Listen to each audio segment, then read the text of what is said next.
Hello Meher, শুনতে পাচ্ছ? মেহের, মেহের তুমি কোথায়? Hello hello. কিন্তু পূর্বের কথার জবাবে ওপাশ থেকে কোনো শব্দ কর্ণকুহর হলো না। ফোনটা পুনরায় চোখের সামনে এনে পরখ করে নিল।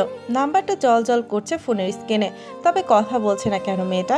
কঠোর হৃদয়ের মানবটির মনে সহসা অজানা আতঙ্ক বুঁদ হয়ে উঠল যেন।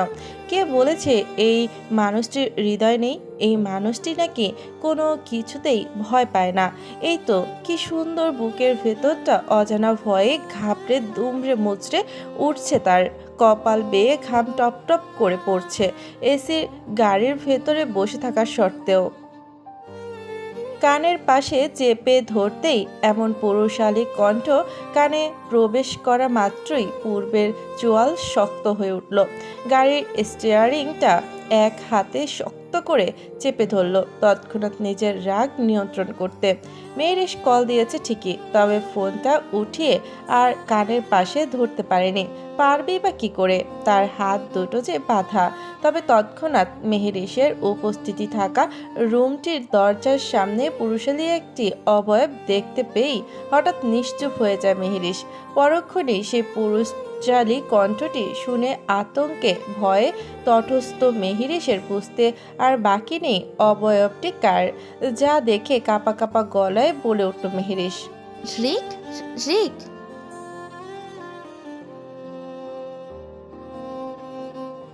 আমাকে এবার কেন নিয়ে এসেছেন? আর আপনি না আরসালামে ছিলেন? দরজা থেকে সামনে এসে দাঁড়ালো ছেলেটি। কয়েক পা এগিয়ে এসে দাঁড়ালো মেহেরিসের সামনে। জানালা দিয়ে আসা বাইরের চাঁদের আলোয় মুখটা দেখা যাচ্ছে আবছা। আরেকটু সামনে এসে দেয়ালে থাকা সুইচটা চেপে জ্বালিয়ে দিল রুমের লাইটটি। লাইটের আলোতে স্পর্শ ভেসে উঠল একটি 24-25 বছরের সুদর্শন যুবকের চেহারা। ধপধপে ফর্সা গায়ের রং, ব্রাউন কালারের চুল, যার ফেসটা মেহেরিসের ভীষণ পরিচিত। কারণ এটাই একমাত্র চেহারা যা মেহেরিসের সমস্ত শান্তি বিনাশ করার জন্য যথেষ্ট। ঘটনাটা ঘটেছিল আজ থেকে প্রায় 3 বছর আগে।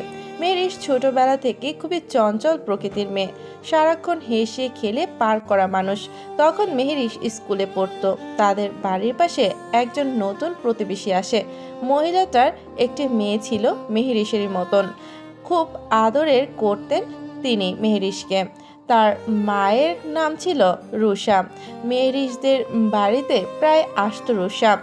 বা মেহেরিসের সাথেও তার বেশ ভালো বন্ধুত্ব হয়ে গিয়েছিল অল্প কদিনে। একদিন রুষার বার্থডেতে তাদের বাড়িতে পার্টি অর্গানাইজ করে তারা মেহেরিসদের ইনভাইট করেছিল সেদিন। মেহেরিস একটা পার্টি গাউন পরেছিল সেই অনুষ্ঠানে যাওয়ার জন্য, আর সেটাই ছিল তার জীবনের কাল। রুষা তাদের বাড়িতে প্রায় অনেকবার আসলেও এই প্রথমবার সে রুষাদের বাড়িতে যায়।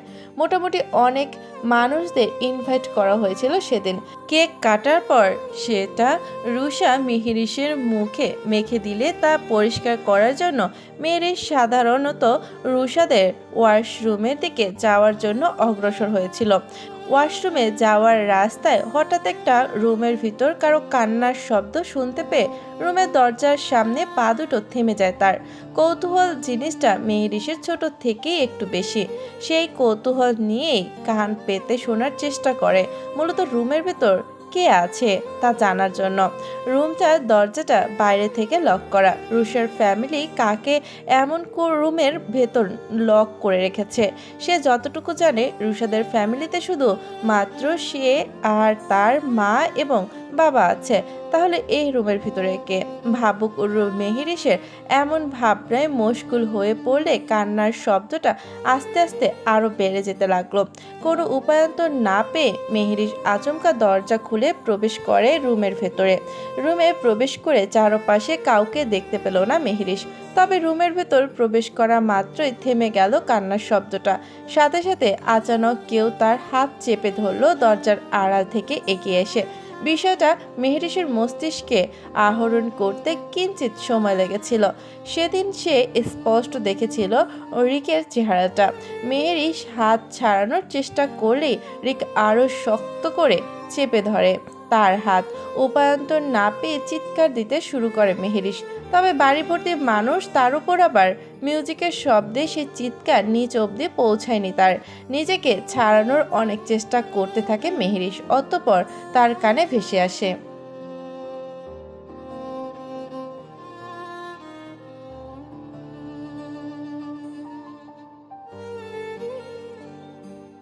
ছেলেটির মুখে এমন কথা শুনে বিস্ময়ে হতবিহ্বল হয়ে পড়েছিল মেহেরিশ। এই ছেলে কাকে কি বলছে? আজই তো প্রথমবার সে তাকে দেখলো, অথচ এমন ব্যবহার করছে যেন কতদিন ধরে চিনে তাকে। ভয় পেয়ে যায় মেহেরিশ। নিজেকে ছাড়ানোর যথাযথ চেষ্টা চালিয়ে গেলেও ফলাফল হয় শূন্য। কিন্তু তখন হঠাৎ কোথা থেকে রুষা এসে বাঁচায় তাকে। সেদিনের ঘটনার পর রুষা আর তার মা মিসেস জসিনা বেগম খুব অনুতপ্ত বোধ দেখান মেহেরিশ আর তার পরিবারকে। মেহেরিশ রুষার কাছে সম্পূর্ণ ঘটনা শুনতে চাইলে রুষা বলে, ভাইয়া ৮-১০টা ছেলের মতো স্বাভাবিক ছিল মেহরিশ। ইভেন সবার থেকে একটু বেশি ট্যালেন্টেড স্টুডেন্ট ছিল ভাইয়া। কিন্তু হঠাৎ তার জীবনে পেরি নামক একটি মেয়ে আসে। ভাইয়া পেরি আপুকে খুব ভালোবাসতো। ২ বছরের রিলেশন ছিল তাদের। হঠাৎ পেরি আপু ভাইয়াকে রেখে অন্য একটা ছেলেকে বিয়ে করে ফেলে। সেটা মেনে নিতে পারেনি ভাই।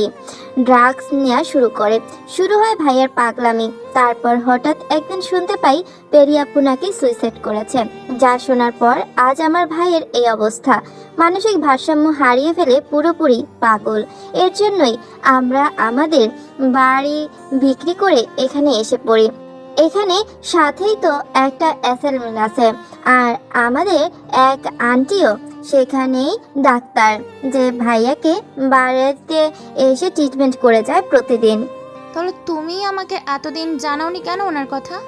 কিভাবে জানাবো সেটা মেহরিশ? আমার একটা বড় ভাই আছে যে কিনা একটা সাইকো, সেটা। কথাটার মানে বুঝতে পারলো মেহেরিশ। সত্যিই তো, কিভাবে বলবে মেয়েটা নিজের ভাইয়ের মানসিক অবস্থা সম্পর্কে এভাবে অন্যকে? তবে মেহেরিশ একটা কথা বুঝতে পারছিল না, যে রিক মেহেরিশকে কেন পরি মনে করেছিল। মেহেরিশের কাছে রিকের ব্যবহারকে এরকম তো মনে হয়েছিল। নিজের সন্দেহ দূর করতে মেহেরিশ রুষাকে জিজ্ঞেস করে বসলো, আর আচ্ছা রুষা, রিক ভাই আমাকে কি কোনো মতে ফেরি ভেবেছিলে তখন? রুষা মেহেরিশের দিকে তাকিয়ে বড় একটা শ্বাস নিয়ে বলল, আসলে তোমাকে একটা কথা বলা হয়নি। তুমি অনেকটাই পেরি আপুর মতোই দেখতে। আই মিন ফেসটা অনেকটা এরকম দেখতেই ছিল পেরি আপুর। আর ভাই তো জানোই মানসিক ভারসাম্যহীন, তাই হয়তো তোমাকে পেরি আপু ভেবে এভাবে অ্যাটাক করেছিল। আমি খুব সরি মেহরিশ, প্লিজ আমাকে মাফ করে দিও। এভাবে চললো আরও কিছুদিন। মেহরিশ আর রুষাদের বাড়িতে না গেলেও প্রায় সুযোগ পেলে রিক মেহরিশের পিছু নিত বাড়ি থেকে পালিয়ে। এভাবে একটা সময় অতিষ্ঠ হয়ে পড়েছিল মেহরিশ আর তার পরিবার। তখনই আবার পুনরায় রুষাদের পরিবার সেখান থেকে চলে যায়। তবে রিক এখনও তার পিছু ছাড়েনি। বাড়ি ছেড়ে রুষার মা ছেলেকে মেন্টাল অ্যাসাইলেন্টে দিলেও সেখান থেকে প্রায় পালিয়ে এসে মেহরিশের পিছু নিত রিক। বর্তমান মেহরিশ চুপচাপ থাকা এবং রিকের বলা কথা সবটাই শুনতে পেল পূর্ব। এতক্ষণ সযত্নে ফোনটা কানের পাশে রেখেই সব কথা শুনেছে সে। কিন্তু হঠাৎ কলটা কেটে গেলে আকস্মিক খুব মনোবল হারিয়ে ফেলে। চিন্তার ব্যগ্র হয়ে ওঠে সে। কলটা এভাবেই কেটে গেছে, নাকি ওই সাইকো বুঝে গেছে মেহরিশ কাউকে কলে রেখেছে? বুঝতে পারল না পূর্ব। তবে তৎক্ষণাৎ ফোনটা নামিয়ে রনিকে ডেকে উদ্দেশ্য করে বলল, Roni, track this number fast. আগের ন্যায় বসে আছে মেহরিশ। ছোটার জন্য প্রাণপন্ন চেষ্টা করলেও এতে উল্টো ক্লান্ত হওয়া ছাড়া আর কোনো কাজই হলো না। একে তো সারাদিন না খাওয়া, সকালে ট্যাক্সিতে করে মেহরিশকে শহর থেকে অনেক দূরে একটা জঙ্গলের পাশে নিয়ে এসেছে রিক। তবে মেহরিশ এখনও অনুধাবন করতে পারে তাকে এক্স্যাক্টলি কোথায় এনেছে।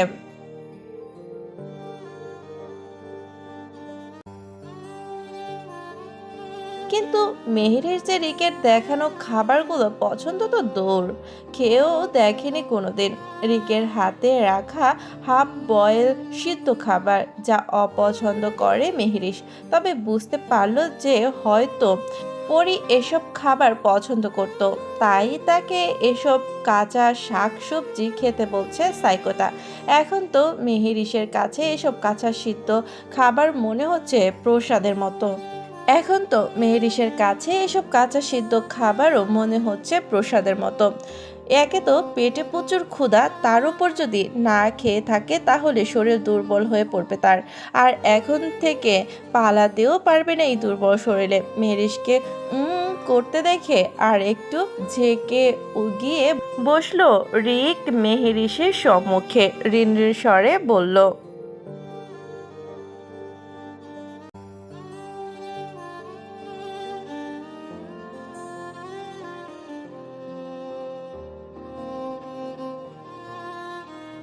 ভরকালো মেহেরিস। শেষে কিনা এই সাইকোটার হাতে খাবার খাবে সে। নিজের ওপর প্রচণ্ড বিরক্ত আজ মেহেরিস। কেন সকালে ড্রাইভার নিয়ে বের হলো না সে? তবে এখন মুখ খোলাটাই যে অনেক তার জন্য। এতক্ষণ যাবৎ মুখ বন্ধ থাকার দরুন নিঃশ্বাসটাও আটকে যাচ্ছে তার। এই ভাবনার মধ্যে রিক সামনে ঝুঁকে আলগোছে খুলে ফেললো মুখে লাগানো কস্টিপটি, যা খুলতে বড় বড় শ্বাস নেওয়া শুরু করলো মেহেরিস। যেন আজ কত বছর পর এভাবে নিঃশ্বাস নিতে পারছে সে।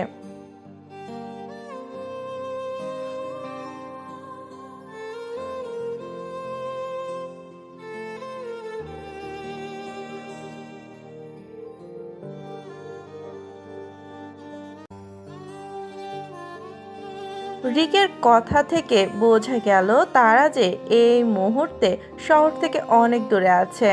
দেখেন ভাইয়া, আপনি আমাকে যা ভাবছেন আমি সে নই। আমার নাম মেহরিশ, আর আমি আমি বিবাহিত, আমার হাজবেন্ড আছে। আপনি ভুল করে আমাকে এখানে নিয়ে এসেছেন। প্লিজ আমাকে বাড়ি যেতে দিন।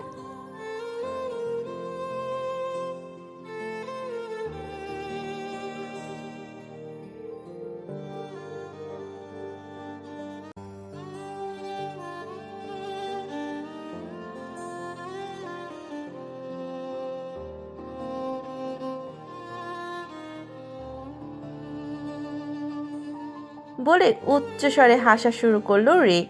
এই ভয়ানক পরিত্যক্ত বাড়িতে যেন হাসার এই শব্দটা বিকট ঠেকল মেহেরিসের নিকট।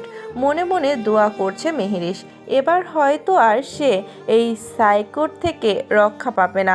কে বাঁচাবে তাকে? জানবেই বা কি করে তার ঠিকানা? মাঝরাত মেহেরিস পড়ে আছে উবুথ হয়ে, হাত দুটো তার খুলে রাখা, তবে সেন্সলেস হয়ে পড়ে আছে সেথায়। একটু আগেই রিকের হাত থেকে খাবার না খাওয়া কষিয়ে থাপ্পড় মেরেছিল মেহেরিসের গালে। ব্যথায় আর্তনাদ করে রিককে মুখে যা খেয়েছে তাই বলে গালিগালাজ করেছে মেহেরিস। এরপর রিক আর কিচ্ছু না বলে খাবারগুলো সেখানে ফেলেই মাথায় দু হাত চেপে ধরে চিৎকার করতে করতে বাইরে বের হয়ে গেছে রুম থেকে। খাবারগুলো পড়ে আছে রুম জুড়ে ছড়িয়ে ছিটিয়ে। শেষে আবার কিছুক্ষণ পর যখন রুমে আসে তখন মেহেরিস তার মধুর কথা দিয়ে বশ করে হাত দুটো খুলিয়েছিল তাকে দিয়ে। কিন্তু বিপত্তি বাধে যখন মেহেরিস রিকের সাথে কথা বলতে বলতে তার ফোনটি হাতে নিয়ে লুকিয়ে ডায়াল করে স্ক্রিনের প্রথম নাম্বারটিতে, যা চোখ এড়ায়নি রিকের। প্রচণ্ড ক্ষিপ্ত হয় মেহেরিসের প্রতি সে। আর এদিকে মেহেরিসের ফোনের ব্যালেন্সও ছিল না, তাই আর ডায়ালকৃত নাম্বারটিতে কল পৌঁছায়নি। আর সেটা দেখা মাত্রই মেহেরিসের হাত থেকে ফোনটি ভেঙে টুকরো টুকরো করে ফেলে সেটা। পকেটে থাকা ক্লোরোফর্ম দিয়ে পুনরায় মেহেরিসকে অজ্ঞান করে ফেলে, রেখে যায় সেখানটায়। পাগলের মতো গাড়ি ড্রাইভ করছে পূর্ব।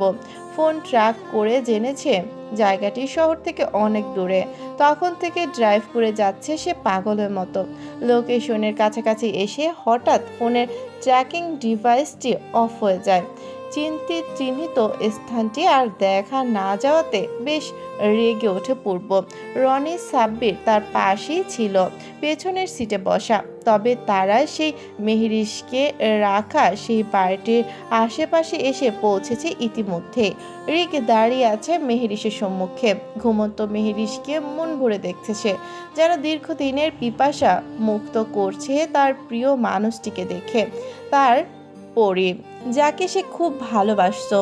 এবার আর তাকে দূরে যেতে দিবে না সে, এখানেই রেখে দিবে তার রাজ্যে।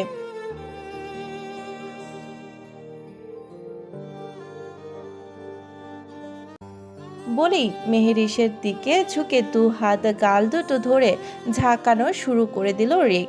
মেহেরিসের ঠোঁট এক কোণে রক্ত জমে আছে। তখনকার থাপ্পড়ের আঘাতে ঠোঁট কেটে রক্ত বের হয়েছিল মেহেরিসের। তবুও মেহেরিসকে উঠতে না দেখে বোতলে রাখা পানিগুলো ছুঁড়ে মারল মেহেরিসের মুখের উপর।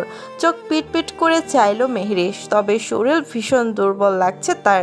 মুখে কথা বলার শক্তিটাও হারিয়ে গেছে মেয়েটার। সজীব চেহারাটা কোথায় জানি বিলুপ্ত হয়ে গেছে এই একদিনে। নির্জীব মুখশ্রী মলিনতায় ঘেরা।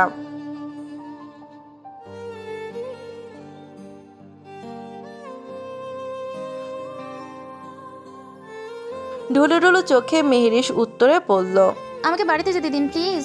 আবারও চোখ দুটো স্বাভাবিক রঙে পাল্টে গেল। ছেলেটার তৎক্ষণাৎ রাগে রি রি করতে করতে বলল,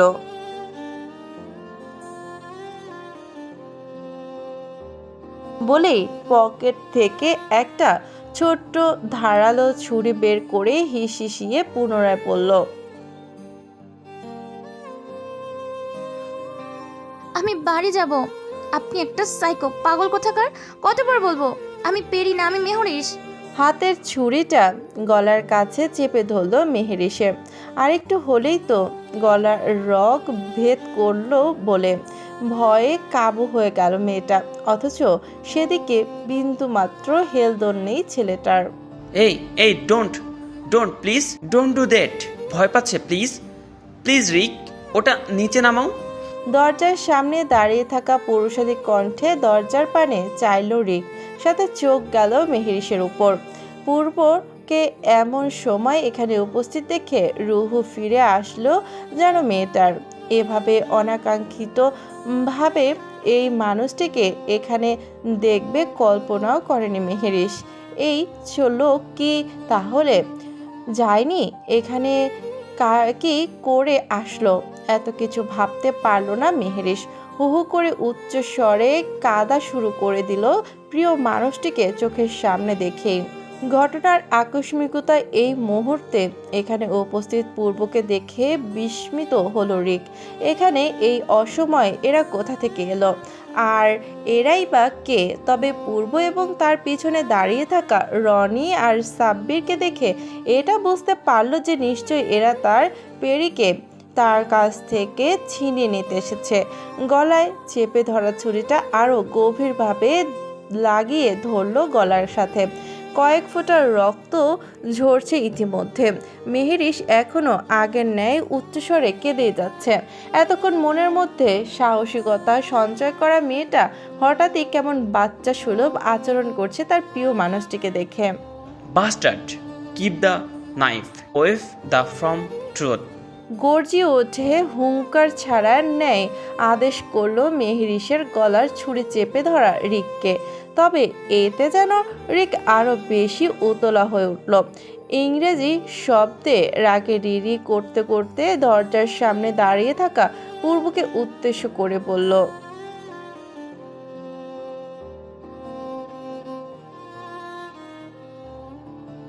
ভরকালো পূর্ব। একে তো বলেছে মেরে দিব, আবার সেই বলছে তাকে কেউ আলাদা করতে পারবে না। এটাই হয়তো একটা সাধারণ মানুষ আর একটা সাইকোর মধ্যে পার্থক্য।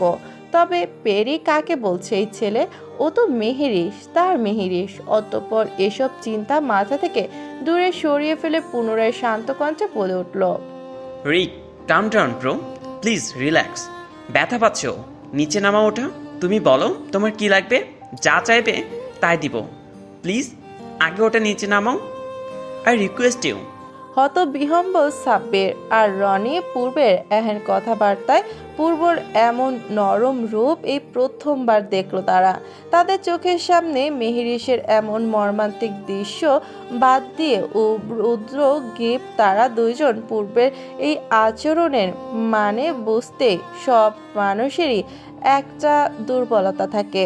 দুর্বলতা ছাড়া কি মানুষ হয় নাকি? আবার মেহেরিস যে তাদের বন্ধু, সেই দুর্বলতা আজকে সেটা নিজের চোখে না দেখলে হয়তো বিশ্বাস করতে পারতো না রনি আর সাব্বির। সাব্বির ঠিক অনুধাবন করতে পারছে, এটা যদি এখন আমেরিকার না হয়ে বাংলাদেশ হতো তাহলে এই রিকের এখন কি হালটাই না হতো। এতক্ষণ যাবৎ এসব সহ্য করতো তার বন্ধু দাঁড়িয়ে দাঁড়িয়ে। সোজা তার সাথে থাকা রিভলভারের গুলিগুলো চালান করতো রিকের মাথা বরাবর। রিকের কপাল ভালো যে এটা আমেরিকা, বাংলাদেশ নয়। মেহেরিস স্তব্ধ, শ্বাসরুদ্ধকর পরিবেশ। গলা থেকে টপ টপ করে কয়েক ফোঁটা রক্ত গড়িয়ে পড়া শুরু করে গেছে অলরেডি, যা দেখে এবার আর নিজেকে থামিয়ে রাখতে পারল না পূর্ব। ঝড়ের বেগে গিয়ে পা দিয়ে লাথি মারল রিকের গলা বরাবর। যেহেতু মেহেরিস আর রিক বসা অবস্থায় ছিল, তাই পূর্বের লাথি তা গিয়ে লাগলো রিকের গলা বরাবর। আচমকা তাল সামলাতে না পেরে অনেকটাই দূরে গিয়ে ছিটকে পড়ল ছেলেটা মেহেরিসের কাছ থেকে। পূর্ব তো আর এখানেই লাথি মারেনি, নিজের বলিষ্ঠ শরীরের সমস্ত শক্তি দিয়ে আচমকা লাথি মেরেছে তাকে। মেহেরিস কিং কর্তব্য বিমূঢ়, কি হলো বুঝতে পারল না মিনিটের মধ্যে। তবে এখন একটা কথাই শুধু তার মনের আয়নায় বারবার প্রতিফলিত হচ্ছে, সেটা হলো পূর্ব। রিককে দূরে সরিয়ে দেয়া মাত্রই রনি আর সাব্বির তৎক্ষণাৎ দৌড়ে গিয়ে দুজনের দু হাত চেপে ধরল ছেলেটার। নিজেকে ছোটানোর যথাযথ চেষ্টা করলেও দু হাত দুজন ছেলে শক্ত করে ধরে থাকার দরুন ব্যর্থ হলো সে। মেহেরিস কোনো রকম বসা থেকে উঠে ঢুলু ঢুলু পায়ে দৌড়িয়ে এসে চাপটে ধরল তার সামনে দাঁড়িয়ে থাকা সেই কাঙ্ক্ষিত মানুষটিকে। পূর্ব তৎক্ষণাৎ নিজের বলিষ্ঠ দু হাতে আগলে নিল মেহেরিসকে সযত্নে। এতক্ষণে যেন নিজের প্রাণ ফিরে পেয়েছে এই কঠোরতার ন্যায় মানবটি।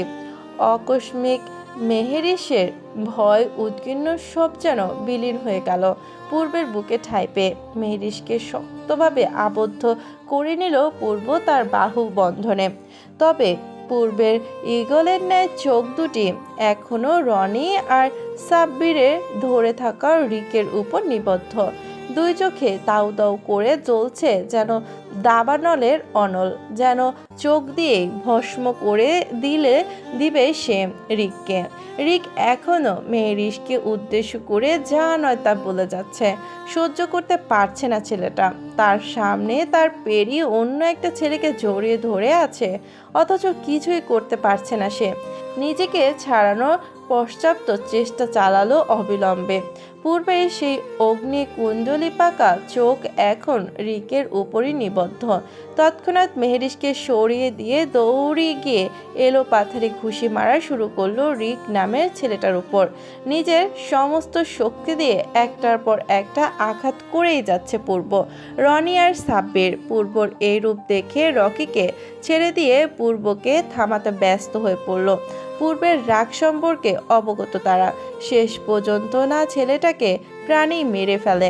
আর এটা তো আমেরিকা, বাংলাদেশ নয়। যদি ছেলেটা মারা যায় এটা নিয়ে কম হেনস্থার সম্মুখীন হতে হবে না পূর্বের। তার মধ্যে সে একজন নবনির্বাচিত এমপি। মিডিয়ার পাপ্পারাজরা তো একটা সুযোগের অপেক্ষায় উত পেতে বসে থাকে সবসময়। লাগাতার চেষ্টা করেও তার বন্ধুকে এক চুলও সরাতে পারছে না সাব্বির আর রনি। পূর্বকে থামানো তাদের পক্ষে দায় হয়ে পড়েছে। এদিকে রিকের চেহারার নকশাও ইতিমধ্যে পাল্টে গেছে মারের তোপে। নাক মুখ দিয়ে তাজা রক্ত পড়ছে, এতেও ক্ষান্ত হয়নি পূর্ব। এতক্ষণ চোখে না পড়লেও দেয়ালের সাথে লাগানো একটা লোহার রডের দিকে নজর পরে মাত্রই হাতে তুলে নেয় সেটা। পূর্বের এমন বেহাল আচরণে মেহেরিসের বোধহয় মায়া হতে লাগলো রিক নামের ছেলেটার জন্য। এভাবে কেউ কাউকে মারে, মরে যাবে তো ছেলেটা। রনি আর সাব্বির মিলেও থামাতে পারছে না পূর্বকে।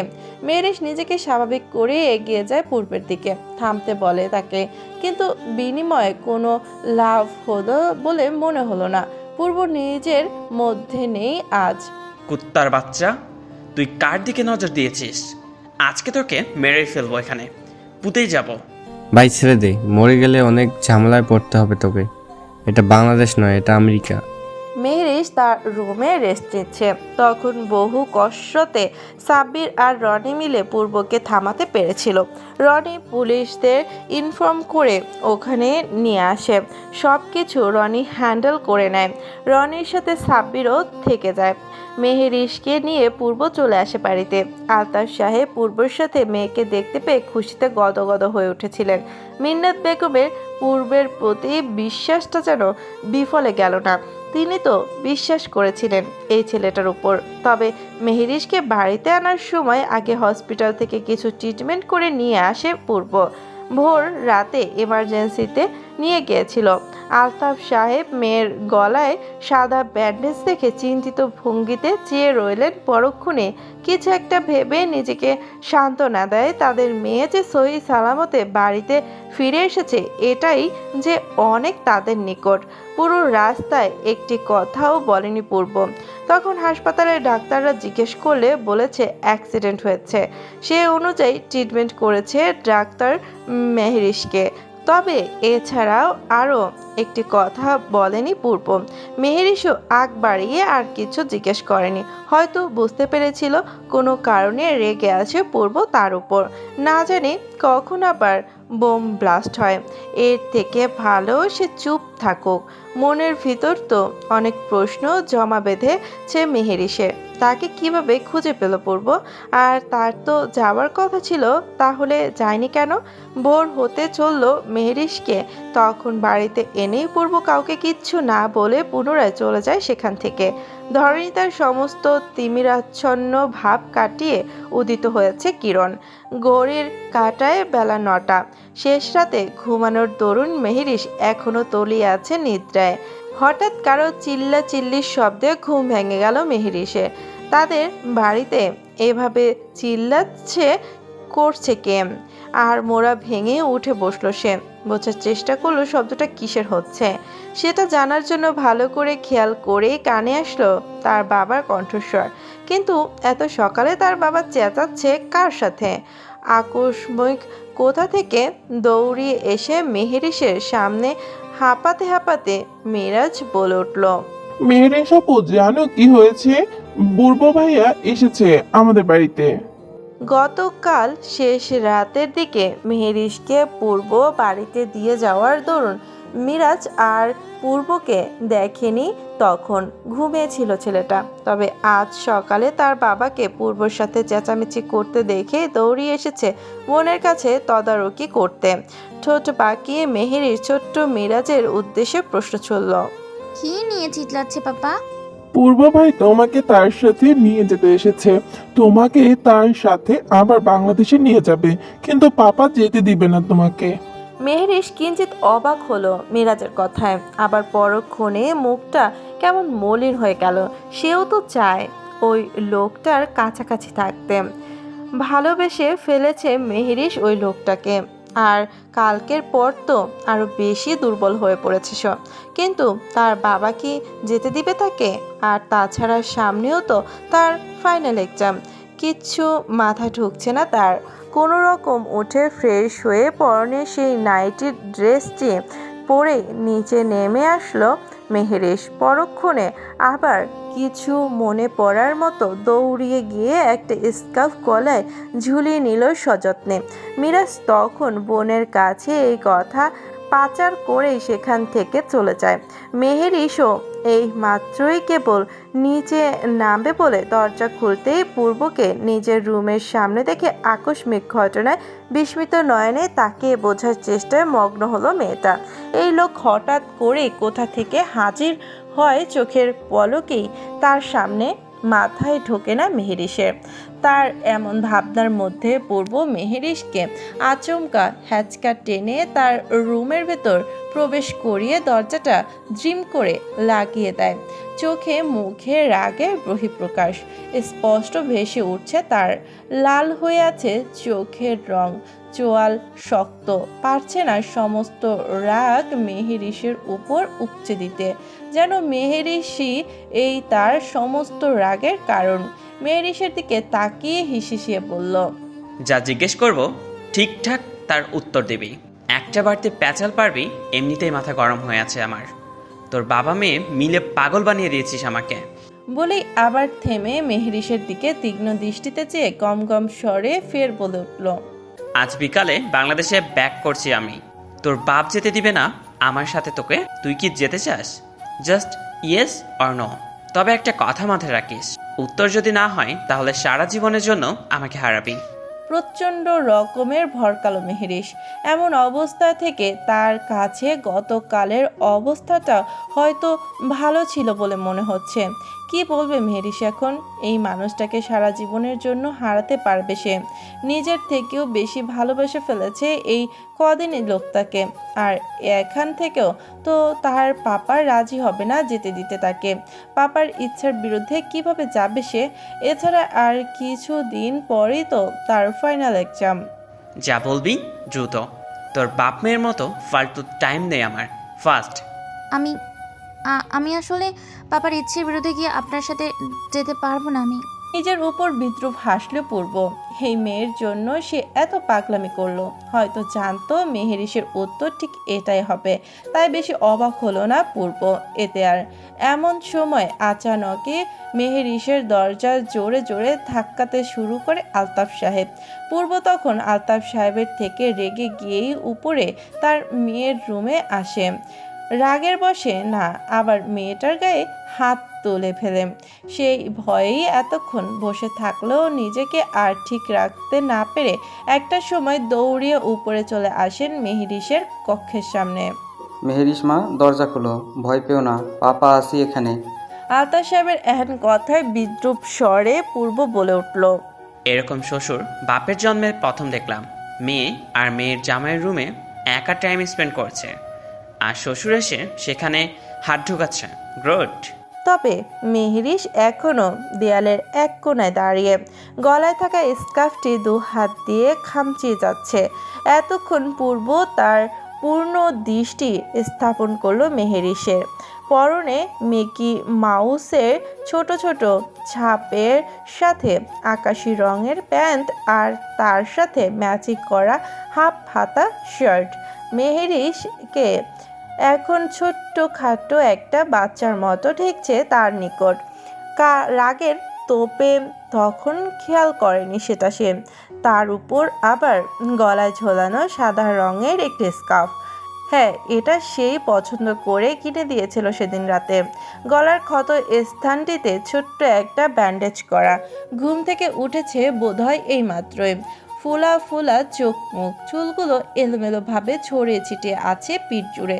কিছু কিছু চুল সামনে এনে রাখা। ভীষণ স্নিগ্ধ লাগছে মেহেরিসে এখন তার নিকট। কিন্তু তাদের এই সুন্দর মুহূর্ত তাকে নষ্ট করার জন্য দায়ী একটা ছেলে, যে বারবার দরজার করাঘাতে শব্দ প্রচণ্ড বিরক্তি সৃষ্টি করেছে পূর্বর। দরজার কাছে কয়েক কদম এগিয়ে আসলো পূর্ব। তারপর দরজার উপর পাশে থাকা আলতাফ সাহেবকে উদ্দেশ্য করে ব্যঙ্গাত্মক স্বরে বলল, আপনার দেখি পুরাই বিবেক বুদ্ধি লোপ পেয়েছে শ্বশুর আব্বা। মেয়ে আর মেয়ের জামাই একা রুমে তাদের কোথায় প্রাইভেসি দিবেন, তা না করে উল্টো এসে ডিস্টার্ব করছেন। ছি ছি ছি। ভ্যাবাচাকা খেলো আলতাফ সাহেব। এই ছেলেকে কি ভেবেছিল সে? আর কি বের হলো? মুখে কোনো লাগাম নেই। বড়দের সাথে কিভাবে ব্যবহার করতে হয় কিছুই শেখেনি। ভীষণ লজ্জা পেলেন তিনি পূর্বের এহেন কথায়। তখন পেছন থেকে মিন্নাত বেগম তার স্বামীকে উদ্দেশ্য করে বললেন, এখন ঠিক হয়েছে না? একদম লাজ লজ্জা কি কিছুই নেই তোমার? ভুলে যেও না, ওরা এখন স্বামী স্ত্রী। স্ত্রীর ধমকের চোটে আলতাফ সাহেবও আর হার মানলেন। এই দুনিয়াটাই বোধহয় এমন, বউকে ভয় পায় না এমন মানুষ খুঁজে পাওয়া বিরল। এদিকে মেহেরিসও যেন বেশ অবাকের ন্যায় তাকিয়ে পূর্বর পানে। এই লোক এতটা নির্লজ্জ! ছি! শেষমেশ কিনা তার পাপার সামনে এভাবে কথা বলল। এখন তার পাপা কি মনে করবে তাদের দুজনকে নিয়ে? এই আপনি এইভাবে বললেন কেন? এখন পাপা কি যদি উল্টাপাল্টা কিছু মনে করে? করুক, ওনার কি মাথায় ঘিলু নেই? মেয়ে আর মেয়ের জামাই একা রুমে দেখে কি সুন্দর এত ব্যাঘাত ঘটাতে উঠে পড়ে লেগেছে। তবে এখন মনে হয় না আর এখানে থাকতে পারবে। বলেই মিটমিট করে হেসে উঠল পূর্ব। আপনি তো দেখি বেশ অসভ্য। কিঞ্চিত ভুরু কুচকাল পূর্ব। অসভ্য? এখনো কিছু করেছে সে? অসভ্যতার বিয়ে করেছে, 3 মাস হতে চললো, অথচ এখনো সে ভার্জিন। আর তাকে কিনা অসভ্য উপাধি দিচ্ছে তার বিয়ে করা বউ। তো অসভ্যতার কি দেখেছেন আপনি? বলেই মেহেরিসের কাছে এগিয়ে যেতে লাগলো পূর্ব। নিজের কথায় নিজেই ফেঁসে গেছে মেয়েটা। মাঝে মাঝেই তার এই মুখটার প্রতি ভীষণ রাগ ওঠে তার। যখন যেটা আসবে তখন সেটাই বলতে হবে। হাঁসফাঁস করতে লাগলো মেহেরিস। কি বলবে জবাবে সে সেটাই ভাবছে আপাতত। মেহেরিসকে কিছু বলতে না দেখে পূর্ব হঠাৎ মেহেরিসের আরেকটু কাছে এসে কিছু মনে পড়ার মতো বলে উঠল। 18 হয়েছে? পুরোদমে অবাক হলো মেহেরিস। হঠাৎ এই প্রশ্নের মানে বুঝতে পারল না মেহেরিস। তাড়নায় তো ভুলে গিয়েছিল সে আগামীকাল তো তার জন্মদিন। না, আগামীকাল হবে। ভুরু কুচকে পূর্ণ দৃষ্টিতে চাইল পূর্ব। তারপর ঘোর লাগা কণ্ঠে বলল, কাল বার্থডে তোমার? হুম। আরেকটু কাছে এগিয়ে মেহেরিসের পাশে ঘেঁষে দাঁড়ালো পূর্ব।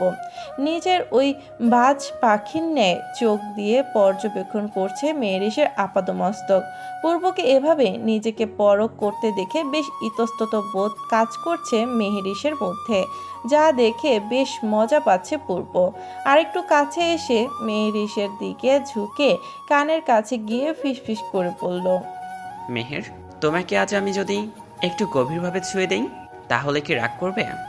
অবাক দৃষ্টিতে চোখ তুলে চাইল মেহরিস হঠাৎ পূর্বের এমন কথায়।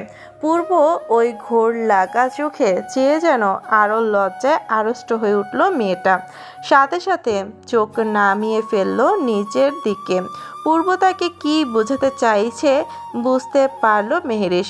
এতটাও অবুঝ নয় সে। সেও যে এই লোকের থেকে গভীরভাবে ভালোবাসায় স্পর্শ করতে চায়। তবে উত্তরে কিছুই বলল না মেহেরিস। সে কি এই লোকের মতো নির্লজ্জ নাকি? কখনোই না। মুখে কিছুই বলতে পারবে না মেহেরিস, তাই সেভাবেই দাঁড়িয়ে রইল। পূর্ব মেহেরিসের থেকে কোনো উত্তর না পেয়ে আরেকটু ঘেঁষে দাঁড়ালো তার নিকট। পূর্বর শরীরে কড়া পারফিউমের ঘ্রাণের সাথে তার পুরুষালী গর্ষ হৃদের ঘ্রাণ মিলে মেহরিসের মস্তিষ্ককে এলোমেলো করে দিচ্ছে। এই লোকটা মেহরিসের এত কাছে আসে কেন সব সময়? সে কি বোঝে না মেহরিস পরবর্তীতে এইসব ভেবেই আরও ব্যাকুল হয়ে পড়ে এই লোকটির জন্য। 2 হাত দিয়ে ধরে রাখা গলার স্কার্ফটি হঠাৎ টেনে ফেলে দিল পূর্ব।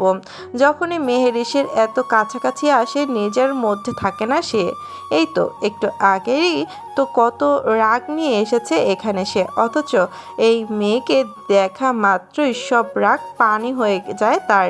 পূর্বের এহেন কাণ্ডে মেহরিস স্তব্ধ হয়ে দাঁড়িয়ে নড়াচড়া করছে না যেন। মেহরিসের কপালের সাথে কপাল ঠেকালো পূর্ব। নিঃশ্বাসের পাল্লা ভারী হচ্ছে তার। নিজেকে আর সামাল দিয়ে রাখতে পারছে না সে চেয়েও। কপালে নিজের শুষ্ক ঠোঁট দিয়ে আলতো চুমু এঁকে দিল সে থায়। তারপর মেহেরিসের শার্টের ন্যায় টপসের উপরের একটি বোতাম খুলে গলা থেকে খানিকটা নিচে নামালো সেটা। ফর্সা গায়ের রঙে কালো তিলটা জ্বলজ্বল করছে যেন, যা ভীষণ টানছে পূর্বকে। এটার প্রতি লোভ তার আজকের নয়, বরং সে প্রথম দিন থেকেই লোভ ছিল এই জিনিসটার প্রতি ভীষণ। আজ সেই দিল তিলের স্থানটি তার ঠোঁটধারা। মেহেরিসের শরীরে মেয়েলি সুঘ্রাণটা যেন হৈ হৈ করে মাথা চাড়া দিয়ে আঁকড়ে ধরল তৎক্ষণাৎ তাকে। জায়গাটিতে প্রথমে ছোট্ট ছোট চুমু দিলেও পরবর্তীতে সেটা কামড়ে পরিবর্তন হলো। ব্যথায় উফ শব্দ করে উঠল মেহেরিস। পূর্বের মাথার চুলগুলো নিজের ছোট্ট ছোট্ট হাত দিয়ে আঁকড়ে ধরল। এতে যেন পূর্ব আরো বেশি উন্মাদ হয়ে পড়ল। গলা থেকে মুখে উঠিয়ে মেহেরিসের নরম তুলুতুলু ঠোঁটের দিকে দৃষ্টি নিক্ষেপ করলো। রুমের ভিতর দুজনের ভারী নিঃশ্বাস আরও প্রকাশ শোনালো। উন্মাদনায় আকৃষ্ট পূর্ব আজ নিজের বশে নেই এক চুলো।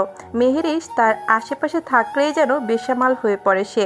আর এত কাছে আসার পর নিজেকে বড় উন্মাদ মনে হয় তার নিকট, যা তাকে নেশার মতোই টানে। এই যে যে টানের বাঁধনে সোজা নিজের দায়িত্ব থেকে আমেরিকায় হাজির হয়েছে সে, অথচ কত দায়িত্ববান পুরুষ সাহবীর সাহান পূর্ব। আজ কোথায় গেল তার সেই দায়িত্ব, আর কোথায় তার সেই ব্যক্তিত্ব? নিজেকে এখন পুরো ব্যক্তিত্বহীন মানবদের তালিকাভুক্ত করে ফেলেছে পূর্ব। শুধু মাত্রই এই একটা জায়গায় হেরে যায় সে বারবার।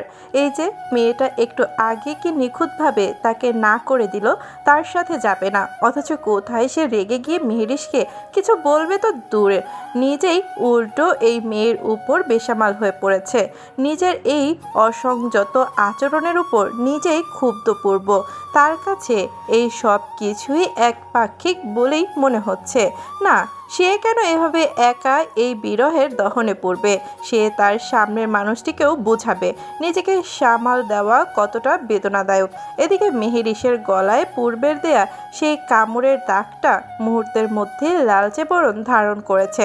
ফর্সা শরীরে দাগটা যেন আরও আকর্ষণীয় লাগছে পূর্বের নিকট।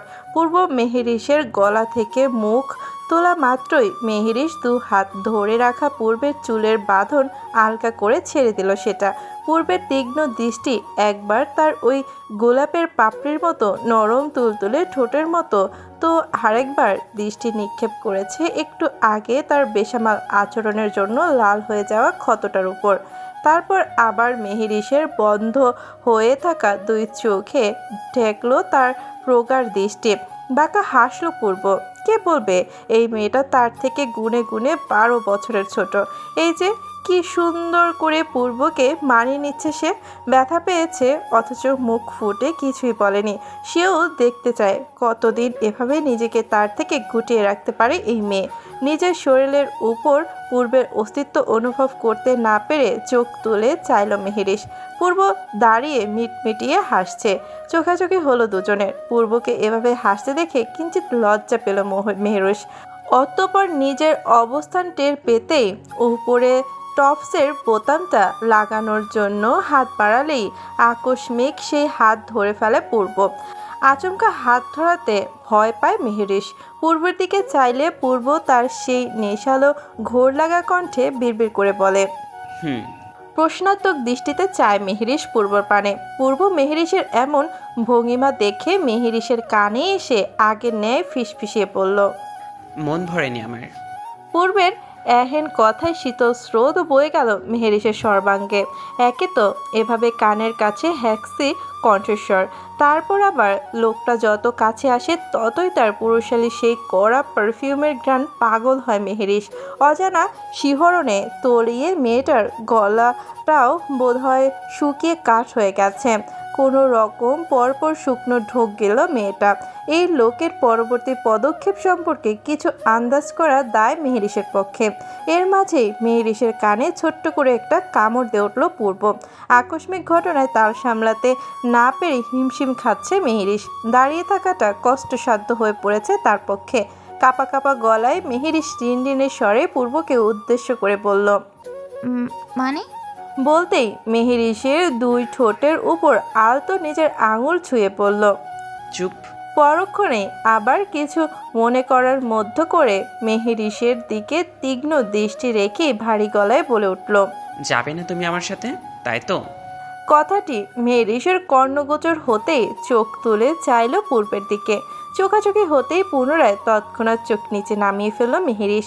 এই লোকের চোখে কি যে আছে জানে না মেহেরিস। ওই চোখে চাইলেই সব হারিয়ে ফেলে মেহেরিস, নিজেকেও হারিয়ে ফেলে গভীর অতলে। তারপর প্রশ্নটা বোধগম্য হতেই নিচের স্বরে জবাব দিল। না না। কথাটি শেষ করতেই মেহেরিসের ঠোঁট দুটো দখল করে নিল পূর্ব। আকস্মিক ঘটনায় বিস্ময়ে হতবিহ্বল মেহেরিস।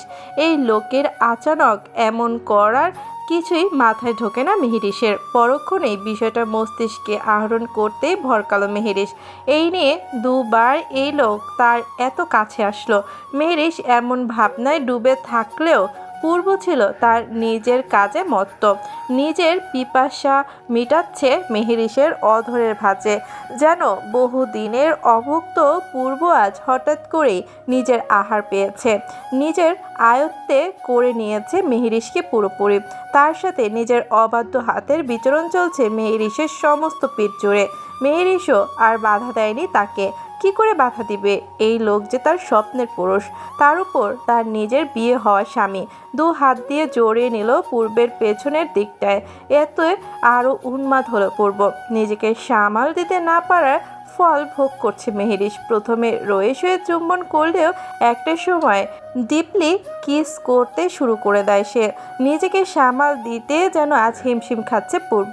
মেহেরিসের সর্বাঙ্গে বিচরণ চলছে পূর্বের অবাধ্য হাতের।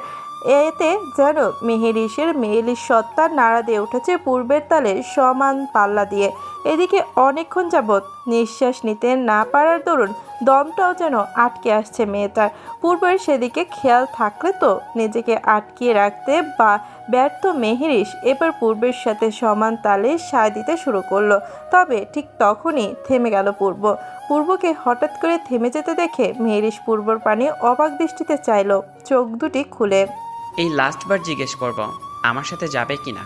মনে রেখো, একবার যদি আমি খালি হাতে ফিরে যাই তাহলে কিন্তু আর কখনো আমাকে পাওয়া তো দূরের কথা, দেখতেও পারবে না তুমি। নিজ থেকে আর কোনো দিন আসবো না এখানে। চিন্তিত মেহেরিস স্তম্ভিত।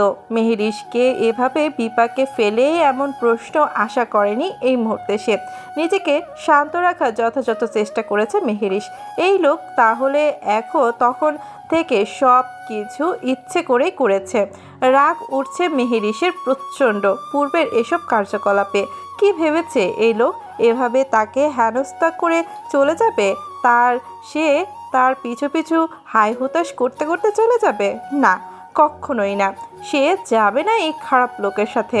চোখে চোখ রেখে ভাবলে সেহীনভাবে পূর্বর দিকে চেয়ে বলল, যাব না আমি, বুঝেছেন? কোথাও যাব না আমি এখন থেকে। শিওর? জি। মেহেরিসকে তৎক্ষণাৎ ধাক্কায় দেয়ার ন্যায় ছুঁড়ে ফেলে নিজের দূরত্ব বাড়ল পূর্ব তার থেকে। মুহূর্তের মধ্যে চেহারার রঙিন পরিবর্তন হয়ে গেল। রাগে দাঁতে দাঁত পিষে মেহেরিসের উদ্দেশ্যে ছুড়ল, অনেক বড় ভুল করে ফেলেছি জীবনে। বারবার আমার কথায় অমান্য হতে হবে তোকে। আমিও দেখি কিভাবে নিজের সিদ্ধান্ত অটল থাকতে পারিস তুই। আর শোন, যদি তোর এক চুল পরিমাণ ক্ষতিও হয় তাহলে তার দায় গুনে গুনে তোর বাবার কাছ থেকে আমি আদায় করব, মনে রাখিস। বলেই জোরে দরজা খুলে বাইরে বের হয়ে আসে পূর্ব। মেহেরিস এখনও সেই জায়গাতেই দাঁড়িয়ে। লোকটা কি সত্যি চলে যাবে তাকে ছেড়ে? ভাবতেই অন্তরটা কেমন নাড়া দিয়ে উঠেছে তার। আজ মেহেরিসের জন্মদিন। বছরে এই একটি দিন মেহেরিসের কোনো চাওয়া অপূর্ণ রাখে না আলতাফ সাহেব।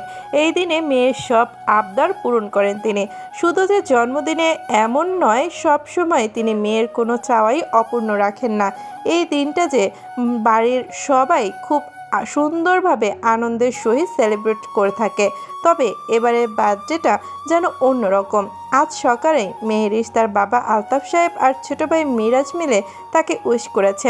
গতকাল পূর্ব চলে যাওয়ার পর আর যোগাযোগ হয়নি তাদের সাথে। আলতাফ সাহেব এতে খুশি হলেও খুশি হলেন না মিন্নাত বেগম।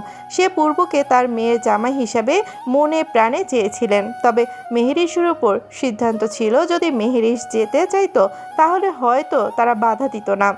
তবে মেহেরিস যেহেতু যাবে না বলেছে, এখন এতে আর তারা কী বা করবে। আর সামনে যেহেতু মেহেরিসের ফাইনাল এক্সাম, তাই তারাও এই বিষয়ে মেহেরিসের সাথে আর কোনো কথা বলেনি। ছোটোখাটো একটা পার্টির আয়োজন করেছে আলতাফ সাহেব। মেহেরিসের সব ফ্রেন্ডরাই ইনভাইট ছিল আজকের পার্টিতে। বাড়িতে এত এত মানুষ থাকার পরও খুশি নয় মেহেরিস। লোকটা সত্যিই চলে গেল। যাওয়ার সময় তাকে একবার বলেও গেল না। নিষ্ঠুর পাষণ্ড মানুষ কোথাকার। দয়া মায়া বলতে কিচ্ছুই নেই। মেহেরিশকে বলেছে সে আর কোনো দিন যাবে না বাংলাদেশে। তার তো পরীক্ষা ছিল, এর জন্যই তো সে যেতে চায়নি। সেটা কি লোকটা বুঝবে না? সব সময় যা বলবে তাই করতে হবে তাকে। আজ যে তার বার্থডে, আজকের দিনটাও অন্তত তার সাথে থেকে যেতে পারতো না। এই পাষণ্ড লোকের জন্য মেহেরিশ আর মন খারাপ করবে না। তার এমন স্পেশাল একটা দিনে এভাবে মনমরা হয়ে বসে থাকলে আর কি ফেরত পাবে এই দিনটা সে? ওই পাষণ্ড লোকের কথায় এক বিন্দু পরিমাণও ভাববে না সে। ভেবেই প্রতিজ্ঞাবদ্ধ হলো নিজের সাথে নিজেই। এরই মাঝে কেটে গেছে আরও বেশ কয়েকটি দিন। হাতে গোনা দিনগুলি বোধহয় একটু জলদি চলে যায়। তবে এখন বাকি সবার কাছে এমনটা মনে হলেও মেহেরিশের কাছে মনে হচ্ছে তার যেন দিনের পর প্রহর গোনাই শেষ হচ্ছে না। একে একে কয়েকটা এক্সামও চলে গেল ইতিমধ্যেই। কিন্তু আজকাল মেহেরিশ বাড়ি থেকে বাইরে বের হলেই মনে হয় কেউ তার পিছু নেয়। এই বিষয়টা বেশ কিছু দিন যাবৎ নিজের অজান্তে মনে হচ্ছে তার কাছে। যখনই মনে হয় তার পেছনে কেউ আছে, ততবারই পেছন ঘুরে কাউকে দেখতে পায় না সে। এই তো গতকাল রাতের ঘটনা। এক্সামের জন্য সে তার ফ্রেন্ডদের বাড়িতে কম্বাইন স্টাডি করার জন্য গিয়েছিল। বাড়িতে আসতে আসতে বেশ রাত হয়ে গিয়েছিল। যেহেতু বাড়িটা তাদের বাড়ি থেকে বেশি দূরে নয়, তাই গাড়িও নিয়ে যায়নি সে। বাসাটা বেশি দূরে নয় বিধায় হেঁটে হেঁটেই আসছিল সে। কিছু দূর হাঁটতেই চোখে পড়লো রাস্তায় কতগুলো ছেলে। হয়তো ড্রাঙ্ক ছিল ছেলেগুলো। মেহেরিশ তাদের পাশ কাটিয়ে আসতে নিলেই একটা ছেলে মেহেরিশের উদ্দেশ্যে কিছু বলার জন্য উদ্গ্রীব হলেও পরবর্তীতে হঠাৎ করে তাদের চুপ থাকতে থাকতে দেখে পেছন ঘুরে তাকালো মেহেরিশ। দেখতে পেল দুটো মোটাসোটা লোক। মোটাসোটা বললে ভুল হবে, বলতে হবে দুটো বেশ বডি বিল্ডার লোক। কালো ইউনিফর্ম পরা লোক দুটো ছেলেগুলোর সামনে দাঁড়িয়ে শাসাচ্ছিল। প্রথমে বেশ অবাক হলেও যখন তার মাথায় আসলো বেশ কিছুদিন যাবৎ তার পিছু নেওয়া মানুষদের কথা মনে পড়তেই চিন্তিত হয়ে পড়ল এই ভেবে যে এই লোক দুটোই কি তার পিছু নেয় সব সময় বাড়ির বাইরে বের হলে। কিন্তু তাদেরকে তো মেহেরিশ চেনে না, কখনো দেখেও নি। তাহলে তারা কেন অযথা মেহেরিশের পিছু নেবে? বিষয়টা বেশ ভাবাচ্ছে মেহেরিশকে ইদানিং। পড়তে বসেছে মেহেরিশ, কিন্তু পড়া কিছুই মাথায় ঢুকছে না তার। ফোনের স্ক্রিনে তাকিয়ে একবার পরখ করে নিল রাত প্রায় 1:26। আচ্ছা, এখন বাংলাদেশে কয়টা বাজে? আর ওই নিষ্ঠুর লোকটাই বা এখন কি করছে? সে কি মনে রেখেছে মেহেরিশকে, নাকি ভুলে গেছে? মনে হয় ভুলে গেছে। মনে থাকলে অন্তত একদিনে একটা বার হলেও কল করে তার খোঁজ খবর নিত লোকটা। পূর্বর নামে সেভ করা বাংলাদেশের নাম্বারটা হাত বুলিয়ে একবার ধীর দৃষ্টিতে পরখ করে নিল ফোনের স্ক্রিন থেকে। অতঃপর ভাবলো একবার কল দিবে লোকটাকে। না থাক, কল দিবে না। ওই লোক তাকে বেহায়া ভাববে না? সে আর কখনোই দিবে না কল। দেখতে দেখতে চলে গেল বেশ কয়েকদিন। মেহেরিশের এক্সামও প্রায় শেষ হওয়ার পথে। আজকের এক্সাম শেষ হলেই তাদের এক্সামের সমাপ্তি ঘটবে। এরই মাঝে হঠাৎ ফোনের স্ক্রিনে নোটিফিকেশনের শব্দে ধ্যান ভাঙল মেহেরিশের। ইনস্টা থেকে নোটিফিকেশনটা এসেছে, তবে নোটিফিকেশনটা পূর্বের আইডি থেকে আসতে দেখে বেশ অবাক হলো মেহেরিশ। সেদিন আমানের কাছ থেকে তার ভাইয়ের ইনস্টা আইডিটা নিয়েছিল মেহেরিশ। বেশ দেখতে ইচ্ছা করছিল, তাই না পেরে একটা পর্যায়ে আমানকে ফোন করে জিজ্ঞেস করে আইডিটার নামটা নিয়েছিল সে। তবে আইডিতে তেমন কোনো ছবি ছিল না তার। 2 বছর আগের একটা ছবি আপলোড করেছিল এই যা। পূর্ব এখন আর হয়তো এই আইডি ব্যবহার করে না ভেবেই মেহেরিশ ফলো দিয়ে রেখেছিল সেটায়। তবে আজ হঠাৎ করে স্টোরি নোটিফিকেশন দেখে বেশ অবাক হলো মেহেরিশ। এতদিন পর হঠাৎ করে স্টোরি দিল কেন? এলো কৌতূহলী মেহেরিশ সময় নষ্ট না করে দ্রুত গিয়ে ঢুকলো পূর্ব মির্জা নামের এই আইডিটিতে। স্টোরির মধ্যে ক্লিক করতে আশ্চর্য নেয় তাকিয়ে সেথায় মেহেরিশ। স্টোরিতে জ্বলজ্বল করছে পূর্বের পাঞ্জাবি পরা একটি ছবি। এক সাইড থেকে তোলা ছবিটাতে পূর্বকে একটু বেশি সুদর্শন লাগছে দেখতে। তবে আরেকটা বিষয় একটু ভাবলো মেহেরিশ, ছবিটা এক পাশ থেকে তোলা, নিশ্চয়ই অন্য কেউ তুলে দিয়েছে। আর লোকটাও কি সুন্দর মুচকি হেসে যাচ্ছে, সে তুলে দিলে এমন ছবি তাতে।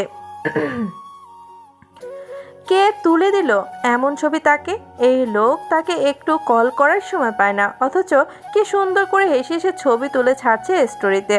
রাগে বিক্ষোভে মেহেরিশ তৎক্ষণাৎ ফোনে ডায়াল অপশনে গিয়ে দ্রুত পূর্বের নাম্বারে কল করলো। একবার দুবার, কিন্তু অপর পাশ থেকে রিসিভ হলো না ফোনটা। তৃতীয়বারের সময় রিসিভ হতেই তট জলদি মেহেরিশ গমগমের স্বরে ফোনের অপর পাশে থাকা পূর্বের উদ্দেশ্যে জিজ্ঞেস করলো, আপনার এই ছবি কে তুলে দিয়েছে? এমপি মানুষ নিজের দায়িত্ব পালন করবেন তা না, জোয়ান পোলা সেজে ছবি তুলে যাচ্ছেন আর সেটা ইনস্টাতেও আপলোড দিচ্ছেন। হ্যালো ভাবি। ও না, আপনাকে তো এখন আর ভাবি বলা যাবে না, নাম ধরেই ডাকি। কি বলেন ভাবি? মেহেরিশ চমকালো। শিওর হওয়ার জন্য কান থেকে ফোনটা নামিয়ে চোখের সামনে এনে ধরলো। না, নাম্বার তো ঠিকই আছে, তাহলে ওই লোকের ফোনে সাব্বিরের কাছে কি করে? আর তাকেই বা এভাবে বলছে কেন যে ভাবি রাখা যাবে না? আর সম্পর্ক তো সে এখনও তার ফ্রেন্ডের বই হয়। মনের মধ্যে এক ঝাঁক কৌতূহল এসে জমা বাঁধল। সেই জমা বাঁধা কৌতূহল থেকে একটা প্রশ্ন সাব্বিরের উদ্দেশ্যে ছুঁড়েই দিল মেহেরিশ। ওনার ফোন আপনার কাছে কেন?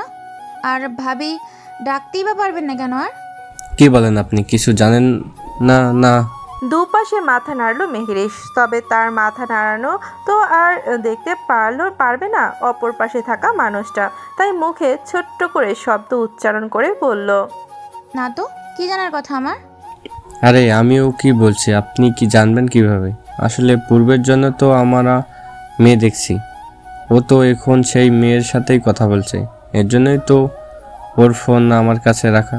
আর সে মেয়েকে বিয়ে করলে তখন তো তাকেই ভাবি রাখতে হবে।